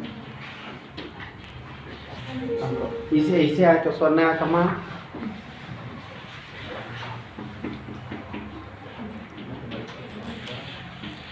ಮಕ್ಕಳ ಮೇಲಿನ ಅತಿಯಾದ ಹಿಂಸೆ. ಮಕ್ಕಳ ಮೇಲಿನ ಅತಿಯಾದ ಹಿಂಸೆ. ಅತಿಯಾದ ಹಿಂಸೆಯನ್ನು ಕೂಡ ಕೊಡಬಾರ್ದು ಮಕ್ಕಳಿಗೆ. ಮನೆ ಬಿಟ್ಟು ಓಡೋಗ್ಬಿಡ್ತಾವ, ಅವು ಬಾಲಕಾರ್ಮಿಕರಾಗ್ತಾವ. ನೆಕ್ಸ್ಟ್ ಹೇಳಮ್ಮ. ಬಂಧನ, ಜೀತ, ಮತ್ತೆ ಮಂಜುನಾಥ. ಪೋಷಕರ ಅತಿಯಾದ ನಿಯಂತ್ರಣ. ಪೋಷಕರ ಅತಿಯಾದ ನಿಯಂತ್ರಣ ಬರ್ತಾರೆ. ಮಕ್ಕಳ ಮೇಲಿನ ಅತಿಯಾದ ನಿಯಂತ್ರಣ. ಉದ್ಯಮಿಗಳ ಲಾಭಕೋರತನ. ಮಕ್ಕಳನ್ನ ಸೇರಿಸ್ಕೊಂಡ್ಬಿಟ್ಟು ಕಡಿಮೆ ಕೂಲಿ ಕೊಟ್ಟು ಹೆಚ್ಚು ಲಾಭವನ್ನ ಗಳಿಸಬಹುದು ಅಂತ ಹೇಳಿ ಉದ್ಯಮಿಗಳು ಬಾಲಕಾರ್ಮಿಕರನ್ನ ನೇಮಕ ಮಾಡ್ಕೊಳ್ತಾರೆ. ದೊಡ್ಡರಾದ್ರೆ ಜಾಸ್ತಿ ಸಂಬಳ ಕೇಳ್ತಾರೆ, ಸಣ್ಣ ಮಕ್ಕಳಿಗೆ ಕಡಿಮೆ ಕೊಟ್ಟು ದುಡಿಸ್ಕೋಬಹುದು ಅಂತ ಹೇಳಿ ಉದ್ಯಮಿಗಳ ಲಾಭಕೋರತನ. ಮತ್ತೆ ಸಿಂಚನ ಅಲ್ಲ ಸಿಂಧು, ಅನಕ್ಷರತೆ. Very good. ಅನಕ್ಷರತೆ. ಮತ್ತೆ ಯಾವನ್ನು ಗುರುತಿಸಬಹುದು? ಇನ್ನು ಅನೇಕ ಅಂಶಗಳು ಇದಾವೆ. ಇವುಗಳಲ್ಲದೆ ಇನ್ನೂ ಅನೇಕ ಅಂಶಗಳನ್ನು ನಾವು ಪಟ್ಟಿ ಮಾಡ್ತಾ ಹೋಗ್ಬೋದು. ಇವು ಬಾಲಕಾರ್ಮಿಕತೆಗೆ ಕಾರಣತೆ. ಅನಕ್ಷರತೆ, ಮಕ್ಕಳ ಅಪಹರಣ, ಜೀತ, ಕೌಟುಂಬಿಕ ಹಿಂಸೆ, ಕೌಟುಂಬಿಕ ಕಲಹ, ವಿಚ್ಛೇದನ, ಇವೆಲ್ಲ ನಾನು ಚಿತ್ರಗಳನ್ನು ಕೂಡ ತೋರಿಸಿದೆ. ಉದ್ಯಮಿಗಳ ಲಾಭಕೋರತನ, ಇವೆಲ್ಲವುಗಳು ಕೂಡ ಇಲ್ಲಿ ಬರೆದಿರುವಂತಹ ಅಷ್ಟು ಅಂಶಗಳು ಬಾಲಕಾರ್ಮಿಕತೆಗೆ ಕಾರಣಗಳು. ಬಡತನ ಇರೋದ್ರಿಂದ ಕೂಲಿ ಮಾಡಕ್ ಕರ್ಕೊಂಡು ಹೋಗ್ತಾರೆ. ನೋಡಿ, ವಿಚ್ಛೇದನ. ಅವರಿಬ್ಬರು ಗಂಡ ಹೆಂಡತಿ ವಿಚ್ಛೇದನ ಆದಾಗ ಮಗುವನ್ನ ನಿರ್ವಹಣೆ ನೋಡ್ಕೊಳ್ಳಲ್ಲ, ಆ ಮಗು ಹೊರಗಡೆ ಎಲ್ಲೋ ಹೋಗಿ ದುಡಿಲಿಕ್ಕೆ ಪ್ರಾರಂಭಿಸುತ್ತೆ. ಅದೇ ರೀತಿ ಕಡು ಬಡತನದಿಂದ ಕೂಲಿ ಮಾಡ್ಲಿಕ್ಕೆ ಕರ್ಕೊಂಡು ಹೋಗ್ತಾರೆ. ಮಕ್ಕಳ ಅಪಹರಣ. ನೋಡಿ, ಕೆಲವರು ಆಸ್ಪತ್ರೆ, ನಾನು ತೋರಿಸಿದೆ ನಿಮಗೆ, ಆಸ್ಪತ್ರೆಯಲ್ಲಿ ಇರ್ಬೋದು, ಎಲ್ಲರ ಇರ್ಬೋದು, ಆದಕ್ಕೆ ಸಿಕ್ಕಾಗ್ಲೇ ಆ ಮಕ್ಕಳನ್ನ ತೆಗೆದುಕೊಂಡು ಹೋಗಿ ಅವರಿಗೆ ಹಿಂಸೆಯನ್ನ ಕೊಟ್ಟು ಅವರ ಮೆದುಳನ್ನ ನಿಷ್ಕ್ರಿಯಗೊಳಿಸಿ ಅವರನ್ನ ಭಿಕ್ಷಾಟನೆಗೆ ಹಚ್ಚಿಬಿಡ್ತಾರೆ. ನೋಡಿ, ಮಕ್ಕಳ ಅಪಹರಣ ಅದು ಭಿಕ್ಷಾಟನೆಗೂ ಕೂಡ ಕಾರಣ ಆಗುತ್ತೆ. ಮಕ್ಕಳ ಮೇಲಿನ ಅತಿಯಾದ ನಿಯಂತ್ರಣ. ಮನೆಯಲ್ಲಿ ಮಕ್ಕಳನ್ನು ಶಿಸ್ತುನಾಗಿರ್ಬೇಕು ಅಂತ ಅತಿಯಾದ ನಿಯಂತ್ರಣ ಮಾಡಕ್ ಹೋದ್ರೆ ಯಾವ್ದಾದ್ರೂ ಮಿತಿಯಾಗಿರ್ಬೇಕು. ಅತಿಯಾದ್ರೆ ಅಮೃತವೂ ವಿಷ ಅಂತ ಹೇಳಿ ಕರೀತಾರೆ. ಹಾಗೆ ಅತಿಯಾದ ನಿಯಂತ್ರಣವನ್ನ ಮನೆ ಮಾಡಿದ್ರು ಅಂದ್ರೆ ಅಪ್ಪ ಇದು ತಂದೆ ತಾಯಿಗಳು ಸವಾಸ ಸಾಕು ಅಂತೇಳಿ ಮನೆ ಬಿಟ್ಟು ಹೊರಗಡೆ ಎಲ್ಲೋ ಹೋಗ್ಬಿಡ್ತಾವ. ಆವಾಗ ಅವ್ರು ಎಲ್ಲೋ ಹೋಗಿ ಕಾರ್ಖಾನೆಯಲ್ಲೋ ಹೋಟೆಲ್ನಲ್ಲೋ ಎಲ್ಲೋ ದುಡಿಲಿಕ್ಕೆ ಪ್ರಾರಂಭಿಸ್ಕೊಳ್ತಾರೆ. ಹಾಗಾಗಿ ಅವರು ಬಾಲಕಾರ್ಮಿಕರಾಗುವಂತ ಸಾಧ್ಯತೆ ಇದೆ. ಜೀತ. ನೋಡಿ, ತಂದೆ ತಾಯಿ ಮಾಡಿರುವಂತ ಸಾಲಕ್ಕೆ ಅವರ ಮಕ್ಕಳು ಮನೆಯಲ್ಲಿರ್ತಕ್ಕಂಥವ್ರು ಎಲ್ಲರೂ ಕೂಡ ಜೀವನ ಪರ್ಯಂತ ಅನಿಯಮಿತವಾಗಿ ದುಡಿಬೇಕಾಗುತ್ತೆ. ಅದು ಕೂಡ ಬಾಲಕಾರ್ಮಿಕತೆಗೆ ಕಾರಣ ಆಗುತ್ತೆ. ಉದ್ಯಮಿಗಳ ಲಾಭಕೋರತನ. ಉದ್ಯಮಿಗಳು ಚಿಕ್ಕ ಮಕ್ಕಳನ್ನು ನೇಮಿಸಿಕೊಂಡ್ರೆ ಕಡಿಮೆ ವೇತನಕ್ಕೆ ದುಡಿಸ್ಕೋಬಹುದು ಅವ್ರಿಗೆ ಅಂತ ಹೇಳಿ ನೇಮಕ ಮಾಡಿಕೊಂಡು ಲಾಭಕೋರತನ ಅಂದ್ರೆ ಅತಿ ಹೆಚ್ಚು ಲಾಭ ಗಳಿಸುವಂತ ದುರಾಸೆಯಿಂದ ಅವ್ರು ನೇಮಕ ಮಾಡ್ಕೊಳ್ತಾರೆ. ಅದನ್ನ ಲಾಭಕೋರತನ ಅಂತ ಕರಿತೀವಿ. ಅನಕ್ಷರತೆ. ತಿಳುವಳಿಕೆ ಇಲ್ಲ. ನೋಡಿ, ಮಕ್ಕಳನ್ನೇ ಚಿಕ್ಕ ವಯಸ್ಸಿನಲ್ಲಿ ಅವ್ರನ್ನ ದುಡಿಮೆಗೆ ಹಚ್ಚಿದ್ರೆ ಅವ್ರ ಮೇಲೆ ಏನ್ ಪರಿಣಾಮ ಬೀರುತ್ತೆ, ಅವ್ರ ಭವಿಷ್ಯ ಹೇಗಿರುತ್ತೆ ಅಂತ ನಿರ್ಧರಿಸಕ್ಕೆ ಅವ್ರಿಗೆ ಆಗಲ್ಲ. ಯಾಕೆಂದ್ರೆ ಅನಕ್ಷರಸ್ಥರು, ಅಷ್ಟು ಬುದ್ಧಿವಂತಿಕೆ ಅವರಿಗೆ, ಬುದ್ಧಿಜ್ಞಾನ, ಬೌದ್ಧಿಕ ಮಟ್ಟ ಇರೋದಿಲ್ಲ. ಈ ಅನಕ್ಷರತೆಗೆ ಕೂಡ ಮಕ್ಕಳ ಬಾಲಕಾರ್ಮಿಕತೆಗೆ ಒಂದಲ್ಲ ಒಂದು ರೀತಿಯಲ್ಲಿ ಪ್ರತ್ಯಕ್ಷವಾಗಿ ಅಥವಾ ಪರೋಕ್ಷವಾಗಿ ಇಲ್ಲಿರುವಂತಹ ಕೆಲವು ಪ್ರತ್ಯಕ್ಷವಾಗಿ ಕೆಲವು ಪರೋಕ್ಷವಾಗಿ ಬಾಲಕಾರ್ಮಿಕತೆಗೆ ಕಾರಣ ಆಗ್ತವೆ. ಮಕ್ಕಳು ಇವನ್ನೆಲ್ಲ ಬರ್ಕೊಂಡ್ರ ಪಟ್ಟಿನ ಇವು ಬಾಲಕಾರ್ಮಿಕತೆಗೆ ಕಾರಣ. ಹಾಗಾದ್ರೆ ಇದರ ದುಷ್ಪರಿಣಾಮಗಳನ್ನು ನೋಡೋಣ. ಬಾಲಕಾರ್ಮಿಕ ಪದ್ಧತಿ ಇದನ್ನು ಅನುಸರಿಸಿದ್ರೆ ಹಾಗಾದ್ರೆ ಏನು ದುಷ್ಪರಿಣಾಮಗಳು ಆಗುತ್ತೆ ಅಂತ. ಬಾಲಕಾರ್ಮಿಕತೆಯ ದುಷ್ಪರಿಣಾಮಗಳು. ಹಾಗಾದ್ರೆ ಇಲ್ಲಿವರೆಗೂ ಬಾಲಕಾರ್ಮಿಕತೆಗೆ ನಾವು ಕಾರಣಗಳನ್ನು ನೋಡಿದ್ವಿ. ಈಗ ಬಾಲಕಾರ್ಮಿಕತೆಯ ದುಷ್ಪರಿಣಾಮಗಳು.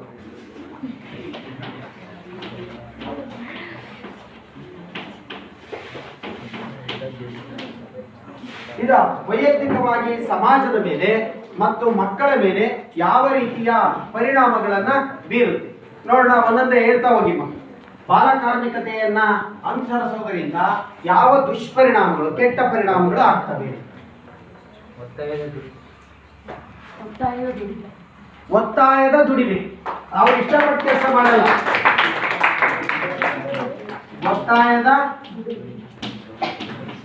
ಒತ್ತಾಯದ ದುಡಿಮೆ. ಮತ್ತೆ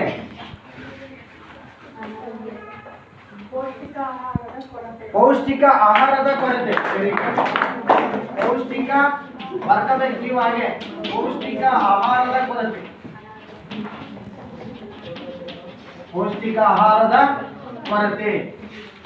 ಮತ್ತೆ ಮಕ್ಕಳೇ ಮಕ್ಕಳನ್ನು ದಿನವಿಡೀ ದುಡಿಸಿಕೊಳ್ಳುವುದು. ಮಕ್ಕಳನ್ನ ದಿನವಿಡೀ ದುಡಿಸಿಕೊಳ್ಳುವುದು. ಮಕ್ಕಳನ್ನು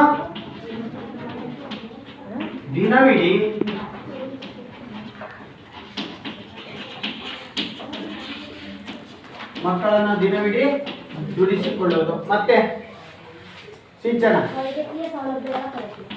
ವೈದ್ಯಕೀಯ ಸೌಲಭ್ಯಗಳ ಕೊರತೆ.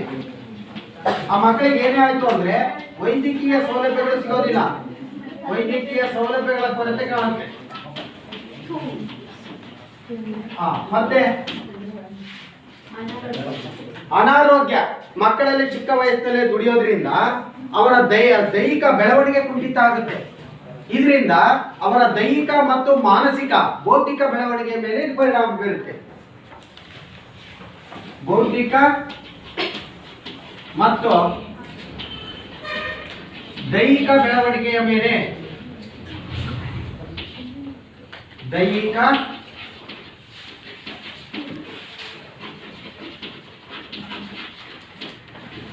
ಬೆಳವಣಿಗೆಯ ಮೇಲೆ ಪರಿಣಾಮ. ಮತ್ತೆ ಆರ್ಥಿಕ ಮತ್ತು ಸಾಮಾಜಿಕ ಶೋಷಣೆ. ಆರ್ಥಿಕ ಮತ್ತು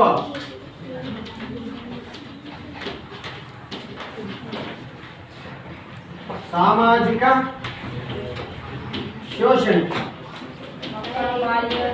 ಮತ್ತೆ ಮಕ್ಕಳೇ ಮಕ್ಕಳ ಬಾಲ್ಯವನ್ನು ಕಸಿದುಕೊಳ್ಳುತ್ತೆ.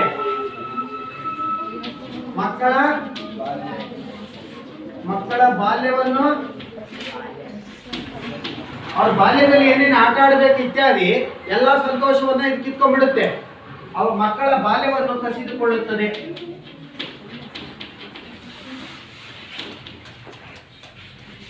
ಮಕ್ಕಳ ಬಾಲ್ಯವನ್ನ ಕಸಿದುಕೊಳ್ಳುತ್ತೆ. ಮತ್ತೆ ಮಕ್ಕಳ ಬಗ್ಗೆ ಕಾಳಜಿ ಇರುವುದಿಲ್ಲ. ಮಕ್ಕಳ ಬಗ್ಗೆ ಕಾಳಜಿ ಇಲ್ಲ. ನೆಕ್ಸ್ಟ್ ಬರಲ್ಲ. ಆಯ್ತು. ಮಕ್ಕಳನ್ನ ದೈಹಿಕವಾಗಿ ಮಾನಸಿಕವಾಗಿ ಹಿಂಸಿಸುತ್ತೆ. ಅವರ ಆಟವಾಡುವ ಕನಸನ್ನ ಕಸಿದುಕೊಳ್ಳುತ್ತೆ. ಆಟ ಆಡ್ಬೇಕಾದ್ರೆ ಕೆಲಸ ಮಾಡಕ್ ಹೋಗ್ತಾರೆ. ಆಟ ಆಡೋದು ಇನ್ನೆಲ್ಲಿ ಬಂತು? ಅವರ ಆಟ ಆಡುವ ಹಕ್ಕನ್ನು ಕಸಿದುಕೊಳ್ಳುತ್ತದೆ. ಆಟವಾಡುವ ಹಕ್ಕು ಕಸಿದುಕೊಳ್ಳುತ್ತದೆ. ನೋಡಿ, ನೀವು ಹೇಳಿದ ಹಾಗೆ ಮಕ್ಕಳ ಇವಿಷ್ಟು ಇನ್ನೂ ಬೇಕಾದಷ್ಟು ಪಟ್ಟಿ ಮಾಡ್ತಾ ಹೋಗ್ಬೋದು ನಾವು. ಇವು ಮಕ್ಕಳನ್ನ ಬಾಲ ಕಾರ್ಮಿಕರಾಗಿ ದುಡಿಸ್ಕೊಳ್ಳೋದ್ರಿಂದ ಇಷ್ಟೆಲ್ಲ ದುಷ್ಪರಿಣಾಮಗಳು ಆಗ್ತವೆ. ಇದರಿಂದ ಒಟ್ಟಾರೆ ಸಮಾಜಕ್ಕೆ ಮತ್ತು ದೇಶಕ್ಕೆ ತುಂಬಾ ನಷ್ಟ ಆಗುತ್ತೆ. ಇದರಿಂದ ಸಮಾಜಘಾತಕ ಚಟುವಟಿಕೆಗಳು ಹೆಚ್ಚಾಗ್ತವೆ. ಕಳ್ಳತನ, ದರೋಡೆ, ಸುಲಿಗೆ ಇತ್ಯಾದಿ ಎಲ್ಲ ಆಗ್ಲಿಕ್ಕೆ ಈ ಬಾಲ ಕಾರ್ಮಿಕತೆ ಕಾರಣ. ಮುಂದೆ ಅವರಿಗೆ ದುಡಿಲಿಕ್ಕೆ ವಯಸ್ಸು ನೋಡಿ, ಈಗಲೇ ದೇಹದ ಶಕ್ತಿ ಎಲ್ಲ ವ್ಯಯ ಆಗೋಗ್ಬಿಡುತ್ತೆ. ಚಿಕ್ಕ ವಯಸ್ಸಿನಲ್ಲಿ ನಾವು 18 ವರ್ಷ ಆಗೋ ತನಕ ಯಾಕೆ ದುಡಿಬಾರ್ದು ಅಂದ್ರೆ ನಮ್ಮ ದೇಹ ಶಾರೀರಿಕವಾಗಿ ಬೆಳವಣಿಗೆ ಆಗಬೇಕು. ದೇಹ ಚೆನ್ನಾಗಿ ದಷ್ಟಪುಷ್ಟವಾಗಿ ಬೆಳಿಬೇಕು. ಅದೇ ರೀತಿ ಬುದ್ಧಿಶಕ್ತಿ ಬೆಳಿಬೇಕು. ಬುದ್ಧಿಶಕ್ತಿ ಬೆಳಿಬೇಕು ಅಂದ್ರೆ ಜ್ಞಾನ ತುಂಬಬೇಕು. ಅದಕ್ಕೆ ಹಂಗೆ ಇದ್ರೆ ಬೆಳೆಯಲ್ಲ. ಬರೀ ಉಂಡು ಮನೆ ಕುತ್ಕೊಂಡ್ರೆ, ಊಟ ಮಾಡಿ ಪೌಷ್ಟಿಕ ಆಹಾರ ತಕೊಂಡು ಮನೆ ಕುತ್ಕೊಂಡ್ರೆ ಬೆಳೆಯುತ್ತಾ? ದೇಹ ಬೆಳಿಬಹುದು, ಬುದ್ಧಿ ಬೆಳೆಯಲ್ಲ. ಬುದ್ಧಿನೂ ಬೆಳಿಬೇಕು, ದೇಹನೂ ಬೆಳಿಬೇಕು. ಅವೆರಡೂ ಬೆಳಿಬೇಕು ಅಂದ್ರೆ ಅವರನ್ನ ಬಾಲ ಕಾರ್ಮಿಕತೆಗೆ ಒಳಪಡಿಸಂಗಿಲ್ಲ. ಅವರಿಗೆ ಶಿಕ್ಷಣನೂ ಬೇಕು, ಜೊತೆಗೆ ಪೌಷ್ಟಿಕ ಆಹಾರ ಇದ್ದಾಗ ಅವನ ಬುದ್ಧಿಶಕ್ತಿನೂ ಬೆಳೆಯುತ್ತೆ. ಅದಕ್ಕೆ sound mind is A sound body ಅಂತ ಕರೀತಾರೆ ತಾನೆ. ಹಾಗಾಗಿ ಅವರ ಎಲ್ಲ ಬಾಲ್ಯವನ್ನು ಕಸಿದುಕೊಂಡಂತೆ ಆಗುತ್ತೆ. ಆದ್ರಿಂದ ಇದು ಬಾಲ ಕಾರ್ಮಿಕತೆ ಅತ್ಯಂತ ಸಾಮಾಜಿಕ ಪಿಡುಗು. ಇದೊಂದು ಗಂಭೀರವಾದಂತ ಸಮಸ್ಯೆ. ಇದನ್ನ ಸಮಾಜದಿಂದ ತೊಲಗಿಸ್ಬೇಕು. ಇದನ್ನ ಧನಾತ್ಮಕವಾಗಿ ನಾವು ತೆಗೆದುಕೊಂಡು ಆದಷ್ಟು ಇದನ್ನು ನಿಯಂತ್ರಿಸಬೇಕು. ಹಾಗಾಗಿ ಇದನ್ನ ನಿಯಂತ್ರಿಸಲಿಕ್ಕೆ ಸರ್ಕಾರ ಅನೇಕ ಕಾರ್ಯಕ್ರಮಗಳನ್ನ ಕೈಗೊಂಡಿದೆ. ಈಗ ಅದನ್ನ ನೋಡೋಣ. ಬಾಲ ಕಾರ್ಮಿಕತೆಯನ್ನ ಹೇಗೆ ನಿಯಂತ್ರಿಸಬಹುದು, ನಿಯಂತ್ರಣ ಕ್ರಮಗಳು. ನಿಮಗೆ ಈ ಪಾಠದ ಕೊನೆಯಲ್ಲಿ ಒಂದು ಚಿಕ್ಕ ಚಟುವಟಿಕೆ ಸ್ಪರ್ಧೆ ಇರುತ್ತೆ. ಈಗ ಬಾಲ ಕಾರ್ಮಿಕತೆಯನ್ನ ನಿಯಂತ್ರಿಸುವ ಕ್ರಮಗಳು.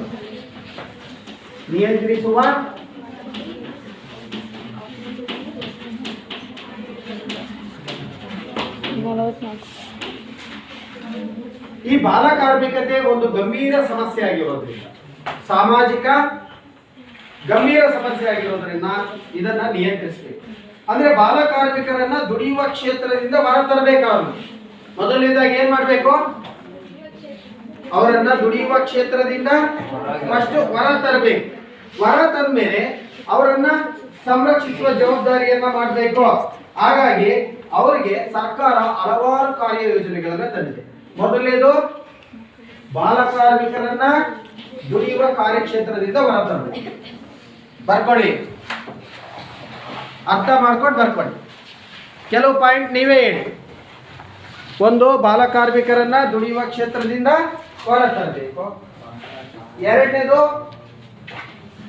ಸರ್ಕಾರ ಇವರಿಗೆ ಕಾರ್ಯಯೋಜನೆ ರೂಪಿಸಬೇಕು. ಸರ್ಕಾರ ಏನ್ ಮಾಡಬೇಕು?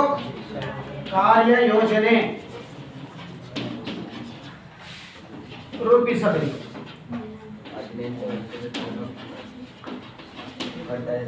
ಅಲ್ವಾ? ದುಡಿಮೆಯಿಂದ ಹೊರ ತರಬೇಕು. ಬಾಲ ಕಾರ್ಮಿಕತೆಯ ದುಡಿಮೆಯಿಂದ ಹೊರ ತರಬೇಕು.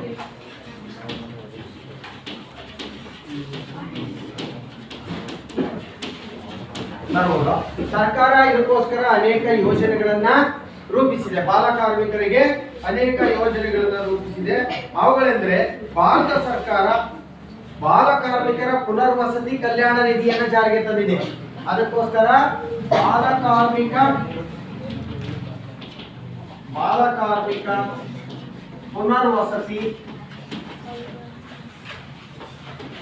ಪುನರ್ವಸತಿ ಕಲ್ಯಾಣ ನಿಧಿ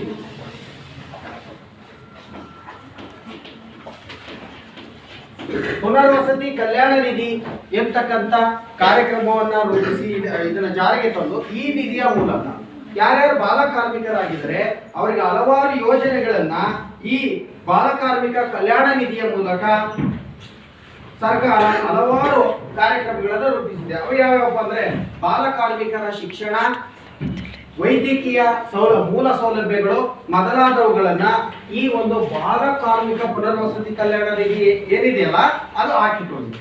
ಬಾಲ ಕಾರ್ಮಿಕ ಕಲ್ಯಾಣ ನಿಧಿಯ ಮೂಲಕ ಇವರಿಗೆ ಏನೇನು ಕಾರ್ಯಕ್ರಮಗಳನ್ನು ಹಾಕೊಂಡಿದೆ? ಬಾಲ ಕಾರ್ಮಿಕರ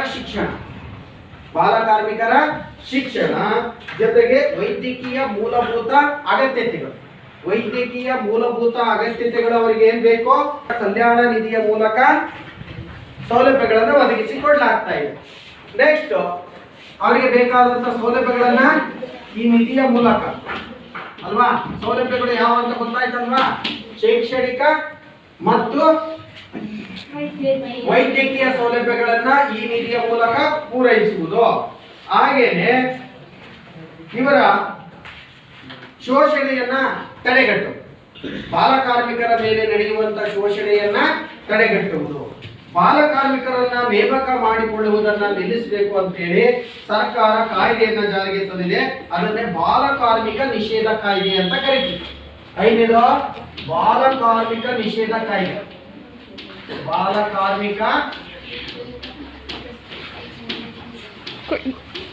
ನಿಷೇಧ ಕಾಯ್ದೆ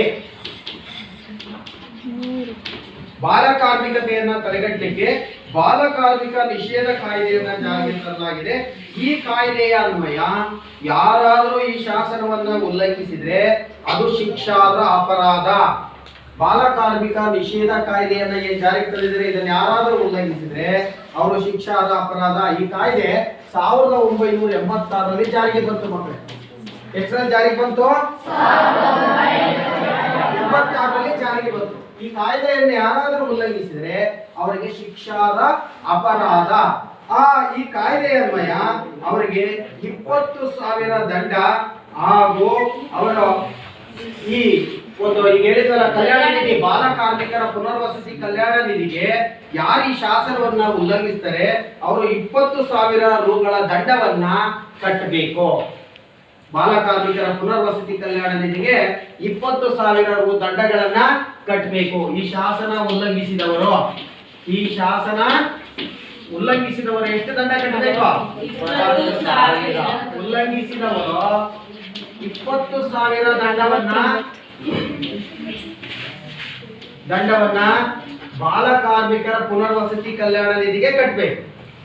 ಪುನರ್ವಸತಿ ಕಲ್ಯಾಣ ನಿಧಿ ಅಥವಾ ಪೂರ್ಣ ಮಕ್ಕಳಿಗೆ ಶಾರ್ಟ ಬರ್ತಿರ್ತೀನಿ, ಕಲ್ಯಾಣ ನಿಧಿಗೆ ಕಟ್ಟಬೇಕು 20,000 ದಂಡವನ್ನು. ಹಾಗೇನೆ ಇನ್ನು ಸಂವಿಧಾನಾತ್ಮಕ ಕ್ರಮಗಳಿವೆ. ಸಂವಿಧಾನದ 24ನೆಯ ವಿಧಿ 14 ವರ್ಷದೊಳಗಿನ ಮಕ್ಕಳನ್ನ ದುಡಿಮೆಗೆ ಹಚ್ಚುವುದು ಶಿಕ್ಷಾದ ಅಪರಾಧ ಎಂದು ತಿಳಿಸಿದೆ. ನೋಡಿ, ಇದಲ್ಲದೆ ಸಂವಿಧಾನಾತ್ಮಕ ಪರಿಹಾರ ಕ್ರಮಗಳಾವು ಅಂತ ಕೇಳಿ. ಸಂವಿಧಾನದ 14ನೇ ವಿಧಿ 24ನೇ ವಿಧಿ ಘಟಕಗಳಲ್ಲಿ ಮಕ್ಕಳನ್ನ ಈ ಕಾನೂನಿನನ್ವಯ ಸಂವಿಧಾನದ 24ನೆಯ ವಿಧಿ ಸಂವಿಧಾನದ ಪ್ರಕಾರ ಅದು ಏನ್ ಹೇಳ್ತಾ ಇದೆ ಅಂದ್ರೆ 24ನೆಯ ವಿಧಿ ಸಂವಿಧಾನದ 24ನೆಯ ವಿಧಿ ಬಾಲ ಕಾರ್ಮಿಕತೆಯನ್ನ ನಿಷೇಧಿಸಿದೆ. ಕೈಗಾರಿಕೆಗಳಲ್ಲಿ ಬಾಲ ಕಾರ್ಮಿಕರನ್ನು ನೇಮಕ ಮಾಡಿಕೊಳ್ಳುವಂತಿಲ್ಲ. ಕೈಗಾರಿಕೆಗಳಲ್ಲಿ ಬಾಲ ಕಾರ್ಮಿಕರನ್ನ ನೇಮಕ ಮಾಡಿಕೊಳ್ಳಬಾರದೆಂದು ಅದು ಎಚ್ಚರಿಸಿದೆ. ಆಮೇಲೆ ರಾಜ್ಯ ನಿರ್ದೇಶಕ ತತ್ವಗಳಲ್ಲೂ ಕೂಡ ಮಕ್ಕಳ ಹಿತರಕ್ಷಣೆಯನ್ನ ಮಾಡಲಾಗಿದೆ. ರಾಜ್ಯ ನಿರ್ದೇಶಕ ತತ್ವಗಳು ಸಂವಿಧಾನದಲ್ಲಿ ಬರುತ್ತೆ, 9th ಅಲ್ಲಿ ಓದಿದಿರಿ. ರಾಜ್ಯ ನಿರ್ದೇಶಕ ತತ್ವಗಳಲ್ಲಿ ರಾಜ್ಯ ನಿರ್ದೇಶಕ ತತ್ವಗಳಲ್ಲಿ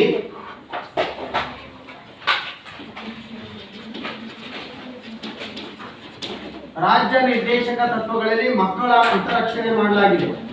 ಮಕ್ಕಳ ಹಕ್ಕುಗಳ ಹಿತರಕ್ಷಣೆ ಮಕ್ಕಳ ಹಕ್ಕುಗಳ ಹಿತರಕ್ಷಣೆ ಮಾಡುವ ಜವಾಬ್ದಾರಿ ಸರ್ಕಾರಕ್ಕಿದೆ ಅಂತ ತಿಳಿಸಿದೆ. ಮಕ್ಕಳ ಹಿತರಕ್ಷಣೆ ಮಾಡುವ ಜವಾಬ್ದಾರಿ ಸರ್ಕಾರಕ್ಕಿದೆ ಅಂತೇಳಿ ಅದು ತಿಳಿಸಿದೆ. 1988ರಲ್ಲಿ ರಾಷ್ಟ್ರೀಯ ಬಾಲ ಕಾರ್ಮಿಕ ಯೋಜನೆಯನ್ನ ಜಾರಿಗೆ ತರಲಾಗಿದೆ. 1988ರಲ್ಲಿ ರಾಷ್ಟ್ರೀಯ ಬಾಲ ಕಾರ್ಮಿಕ ಯೋಜನೆ ರಾಷ್ಟ್ರೀಯ ಬಾಲ ಕಾರ್ಮಿಕ ಯೋಜನೆ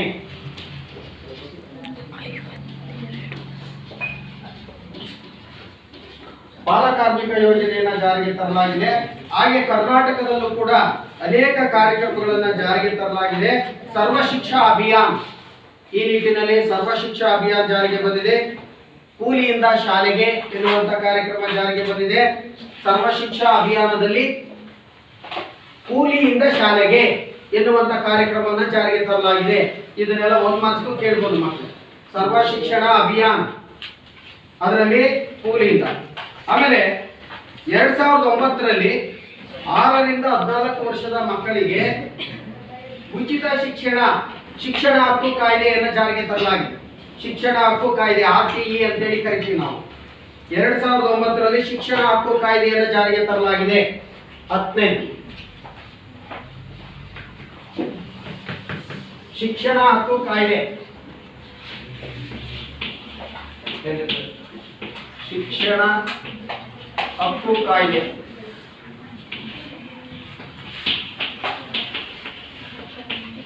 2009ರಲ್ಲಿ ಶಿಕ್ಷಣ ಹಕ್ಕು ಕಾಯ್ದೆ ಜಾರಿಗೆ ತರಲಾಗಿದೆ.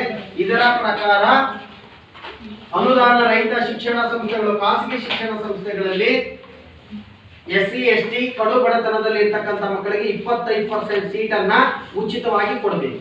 ಉದಾಹರಣೆಗೆ ದಾವಣಗೆರೆ ಪ್ರತಿಷ್ಠಿತ ಕಾನ್ವೆಂಟ್ ಅಂತ ಏನು ಕರೀತಾರಲ್ಲ ಪ್ರೈವೇಟ್ ಸಂಸ್ಥೆಗಳು, ಅಲ್ಲಿ 25 ಸೀಟ್ಗಳನ್ನ ಈ RTE ಹಕ್ಕಿನಾಡಿಗೆ ಅನ್ವಯ ಅಲ್ಲಿ 100 ಸೀಟಿಗೆ ಹೋದ್ರೆ 25 ಸೀಟ್ ಉಚಿತವಾಗಿ ಅವ್ರಿಗೆ ಯಾವುದೇ ಫೀಸ್ ತಗೊಳ್ಳಂಗಿಲ್ಲ ಕೊಡಬೇಕು.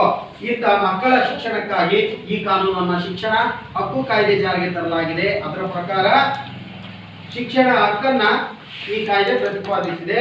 ಖಾಸಗಿ ಶಾಲೆಗಳಲ್ಲಿ 25% ಸೀಟನ್ನ ಈ ಕಾಯ್ದೆ ಅನ್ವಯ ಕೊಡಬೇಕು. ಖಾಸಗಿ ಶಿಕ್ಷಣ ಸಂಸ್ಥೆಗಳಲ್ಲಿ 25% ಮೀಸಲು ಇರಬೇಕು ಮಕ್ಕಳಿಗೆ. ನೆಕ್ಸ್ಟ್ ಪರಿಶಿಷ್ಟ ಜಾತಿ, ಪರಿಶಿಷ್ಟ ಪಂಗಡ, ವಿಶೇಷ ಚೇತನ ಮಕ್ಕಳಿಗೂ ಕೂಡ ಇದರಲ್ಲಿ ಮೀಸಲಾತಿ ನೀಡಲಾಗಿದೆ. ಸರ್ವೋಚ್ಚ ನ್ಯಾಯಾಲಯ ಬಾಲ ಕಾರ್ಮಿಕರ ಶೋಷಣೆಯನ್ನ ತಪ್ಪಿಸಿ ಅವರ ಆರ್ಥಿಕ ಹಾಗೂ ಮಾನವೀಯ ಹಕ್ಕುಗಳನ್ನು ರಕ್ಷಿಸಲು ಬಾಲ ಕಾರ್ಮಿಕ ಪುನರ್ವಸತಿ ಕಲ್ಯಾಣ ನಿಧಿಯನ್ನ ಸ್ಥಾಪಿಸಬೇಕೆಂದು ಭಾರತ ಸರ್ಕಾರಕ್ಕೆ ಆದೇಶಿಸಿದೆ. ಸರ್ವೋಚ್ಚ ನ್ಯಾಯಾಲಯವು ಕೂಡ ಭಾರತ ಸರ್ಕಾರಕ್ಕೆ ನಿರ್ದೇಶನ ನೀಡಿದೆ.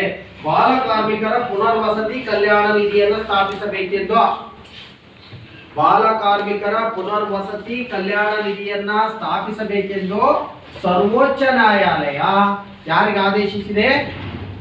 ಕೇಂದ್ರ ಸರ್ಕಾರಕ್ಕೆ ಆದೇಶಿಸಿದೆ, ಆದೇಶವನ್ನು ನೀಡಿದೆ. ಅದೇ ರೀತಿ ಭಾರತ ಸರ್ಕಾರವು 1987ರಲ್ಲಿ ಬಾಲ ಕಾರ್ಮಿಕರ ಕಲ್ಯಾಣಕ್ಕಾಗಿ ರಾಷ್ಟ್ರೀಯ ನೀತಿಯನ್ನು ಜಾರಿಗೆ ತಂದಿದೆ. ಬಾಲ ಕಾರ್ಮಿಕರ ಕಲ್ಯಾಣಕ್ಕಾಗಿ ರಾಷ್ಟ್ರೀಯ ಯೋಜನೆ ಜಾರಿಗೊಳಿಸಿದೆ. 1988ರಲ್ಲಿ ಬಾಲ ಕಾರ್ಮಿಕರ ಕಲ್ಯಾಣ ಕಾರ್ಯ ಯೋಜನೆಯನ್ನು ಜಾರಿಗೆ ತರಲಾಗಿದೆ. 2006ರಲ್ಲಿ ಸರ್ಕಾರ ಬಾಲಾಶ್ರಮ ನಿರ್ಮೂಲನೆ ಮತ್ತು ಪುನರ್ವಸತಿ ಕಾಯ್ದೆಯನ್ನು ಜಾರಿಗೆ ತಂದಿದೆ. ಬಾಲಾಶ್ರಮ ಮತ್ತು ಬಾಲಾಶ್ರಮ ನಿರ್ಮೂಲನೆ ಮತ್ತು ಪುನರ್ವಸತಿ ಕಾಯ್ದೆಯನ್ನ ಭಾರತ ಸರ್ಕಾರ ಜಾರಿಗೊಳಿಸಿದೆ. ಮಕ್ಕಳೇ, ಇಲ್ಲಿಯವರೆಗೂ ನಾವು ಬಾಲ ಕಾರ್ಮಿಕತೆ ಅರ್ಥ, ಬಾಲ ಕಾರ್ಮಿಕತೆಗೆ ಕಾರಣಗಳು, ಅದರ ದುಷ್ಪರಿಣಾಮಗಳು ಮತ್ತು ಅದನ್ನು ನಿಯಂತ್ರಿಸುವ ಕ್ರಮಗಳು ಇಷ್ಟನ್ನ ಮಾಡಿದ್ವಿ. ಈಗ ಒಂದು ಚಿಕ್ಕ ಚಟುವಟಿಕೆಯ ಮೂಲಕ ಇಂದಿನ ತರಗತಿಯನ್ನ ನಾವು ಮುಗಿಸೋಣ ಮಕ್ಕಳೇ.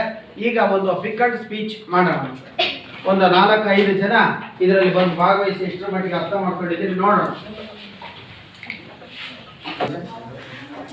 ಮಕ್ಕಳೇ. ಈಗ ಒಂದು ಚಿಕ್ಕ ಚಟುವಟಿಕೆ ಅಂತ ನಾನು ಹೇಳಿದೆ, 1-2-3 ನಿಮಿಷದೊಳಗೆ ಮುಗಿಸ್ಬೇಕು. ಅದರಲ್ಲಿ ಚೀಟಿಗಳನ್ನು ಹಾಕಿದ್ದೀನಿ. ಇವತ್ತಿನ ಈಗ ತರಗತಿಯಲ್ಲಿ ಬೋಧನೆ ಮಾಡಿದಂತ ಪಾಠದ ಆ ವಿಷಯ ತೆಗೆದುಕೊಂಡು ನೀವು 1-1.5 ನಿಮಿಷದೊಳಗೆ ನಿಮ್ಮ ಚಟುವಟಿಕೆ ಬಂದಿರುವಂತ ಚೀಟಿಯನ್ನು ಎತ್ಕೊಂಡು ಯಾವ ವಿಷಯ ಬಂದಿದೆ ಅದ್ರ ಬಗ್ಗೆ ಮಾತಾಡಬೇಕು. ಪ್ರಾರಂಭಿಸೋಣ. ರೆಡಿನಾ? ಓಕೆ. ಅರ್ಜುನ ಈಗ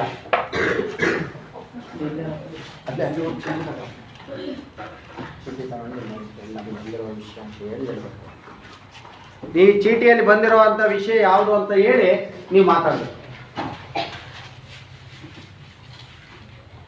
ನನ್ನ ಹೆಸರು ಅರ್ಜುನ್. ನನಗೆ ಬಂದಿರುವ ವಿಷಯ ಸಾಮಾಜಿಕ ಸವಾಲುಗಳು.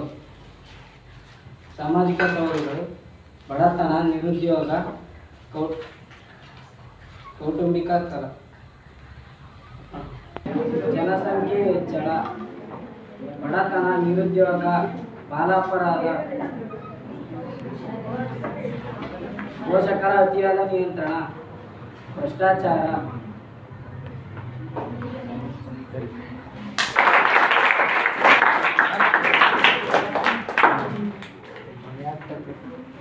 ನಿನ್ನ ಹಿಂಗೆ ಮಾಡುವ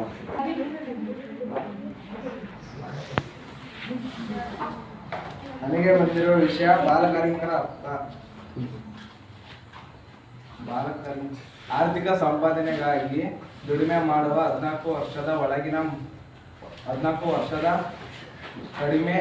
14 ವರ್ಷಕ್ಕಿಂತ ಕಡಿಮೆ ಇರುವ ವಯಸ್ಸಿನ ಮಕ್ಕಳು ಇನ್ನು ಬಾಲಕಾರ್ಮಿಕರು ಎಂದು ಕರೆಯುತ್ತಾರೆ. ಸಂವಿಧಾನದ 14 ಸಂವಿಧಾನದ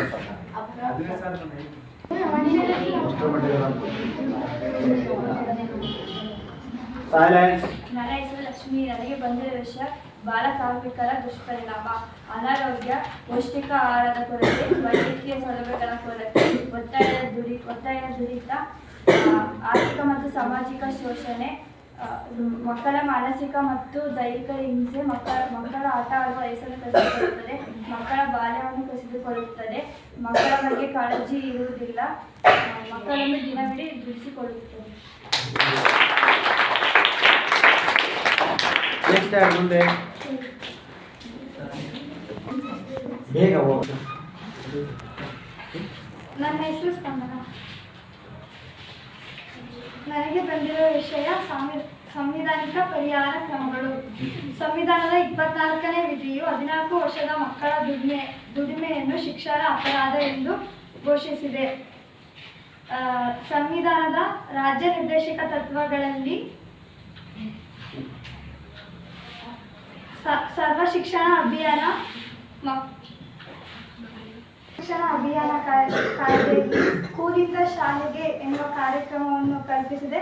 1988ರಲ್ಲಿ ರಾಷ್ಟ್ರೀಯ ಬಾಲ ಕಾರ್ಮಿಕ ಯೋಜನೆಯನ್ನು ಜಾರಿಗೊಳಿಸಿದೆ.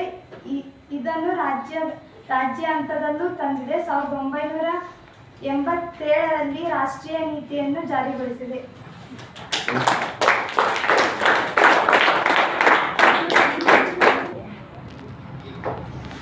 ಚೀಟಿ ತರ. ನನ್ನ ಹೆಸರು ಸಿಂಚನಾ. ನನಗೆ ಬಂದಿರುವ ವಿಷಯ ಬಾಲಕಾರ್ಮಿಕತೆಯ ನಿವಾರಣಾ ಕ್ರಮಗಳು. ಬಾಲಕಾರ್ಮಿಕರನ್ನು ಮೊದಲು ದುಡಿಯುವ ಕ್ಷೇತ್ರದಿಂದ ಹೊರತಂದು ಶೋಷಣೆ ಮುಕ್ತಗೊಳಿಸುವುದು. ಸರ್ಕಾರವು ಅವರಿಗಾಗಿ ಅನೇಕ ಯೋಜನೆಗಳನ್ನು ರೂಪಿಸಬೇಕು. ಇದರ ಅಡಿಯಲ್ಲಿ ಭಾರತ ಸರ್ಕಾರವು ಬಾಲ ಕಾರ್ಮಿಕ ಪುನರ್ವಸತಿ ಕಲ್ಯಾಣ ನಿಧಿಯನ್ನು ಸ್ಥಾಪಿಸಿದೆ. ಈ ಕಲ್ಯಾಣ ನಿಧಿಯು ಬಾಲಕಾರ್ಮಿಕರಿಗೆ ಶೈಕ್ಷಣಿಕ, ವೈದ್ಯಕೀಯ ಮತ್ತು ಮೂಲಭೂತ ಸೌಕರ್ಯಗಳನ್ನು ಪೂರೈಸುತ್ತದೆ. ಬಾಲಕಾರ್ಮಿಕರ ಶೋಷಣೆಯನ್ನು ನಿಯಂತ್ರಿಸಲು ಅನೇಕ ಕಾರ್ಯಗಳನ್ನು ಹಮ್ಮಿಕೊಂಡಿದೆ. ಭಾರತ ಸರ್ಕಾರವು ಬಾಲಕಾರ್ಮಿಕರನ್ನು ದುಡಿಯುವುದನ್ನು ತಡೆಗಟ್ಟಲು ಬಾಲಕಾರ್ಮಿಕ ನಿಷೇಧ ಮತ್ತು ನಿಯಂತ್ರಣ ಕಾಯ್ದೆಯನ್ನು 1986ರಲ್ಲಿ ಜಾರಿಗೆಗೊಳಿಸಿದೆ. ಈ ಶಾಸನವನ್ನು ಉಲ್ಲಂಘಿಸಿದಲ್ಲಿ ಪ್ರತಿಯೊಬ್ಬ ಉದ್ಯೋಗಪತಿಗೂ ಪ್ರತಿಯೊಬ್ಬ ಬಾಲಕಾರ್ಮಿಕನಂತೆ 20,000 ರೂಗಳನ್ನು ಕಡ್ಡಾಯವಾಗಿ ಭರಿಸಬೇಕೆಂದು ತಿಳಿಸಿದೆ.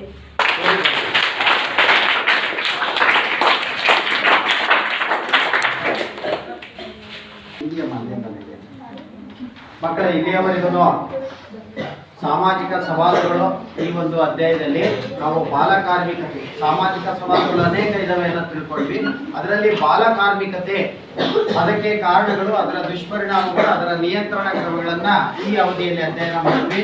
ಮುಂದಿನ ಅವಧಿಯಲ್ಲಿ ನಾವು ವರದಕ್ಷಿಣೆ ಮತ್ತು ವರದಕ್ಷಿಣೆಯ ದುಷ್ಪರಿಣಾಮಗಳು, ಅದೇ ರೀತಿ ಮಹಿಳೆಯರ ಮೇಲಿನ ಹಿಂಸಾಚಾರ, ಈ ವಿಷಯಗಳನ್ನ ಕುರಿತು ಮುಂದಿನ ತರಗತಿಯಲ್ಲಿ ಅಧ್ಯಯನ ಮಾಡೋಣ. ಈ ತರಗತಿಯಲ್ಲಿ ಭಾಗವಹಿಸಿದ ತಮಗೆಲ್ಲರಿಗೂ ಮತ್ತೆ ಮಕ್ಕಳ ಚಟುವಟಿಕೆಯಲ್ಲಿ ಭಾಗವಹಿಸಿದ ತಮಗೆಲ್ಲರಿಗೂ ಧನ್ಯವಾದಗಳು.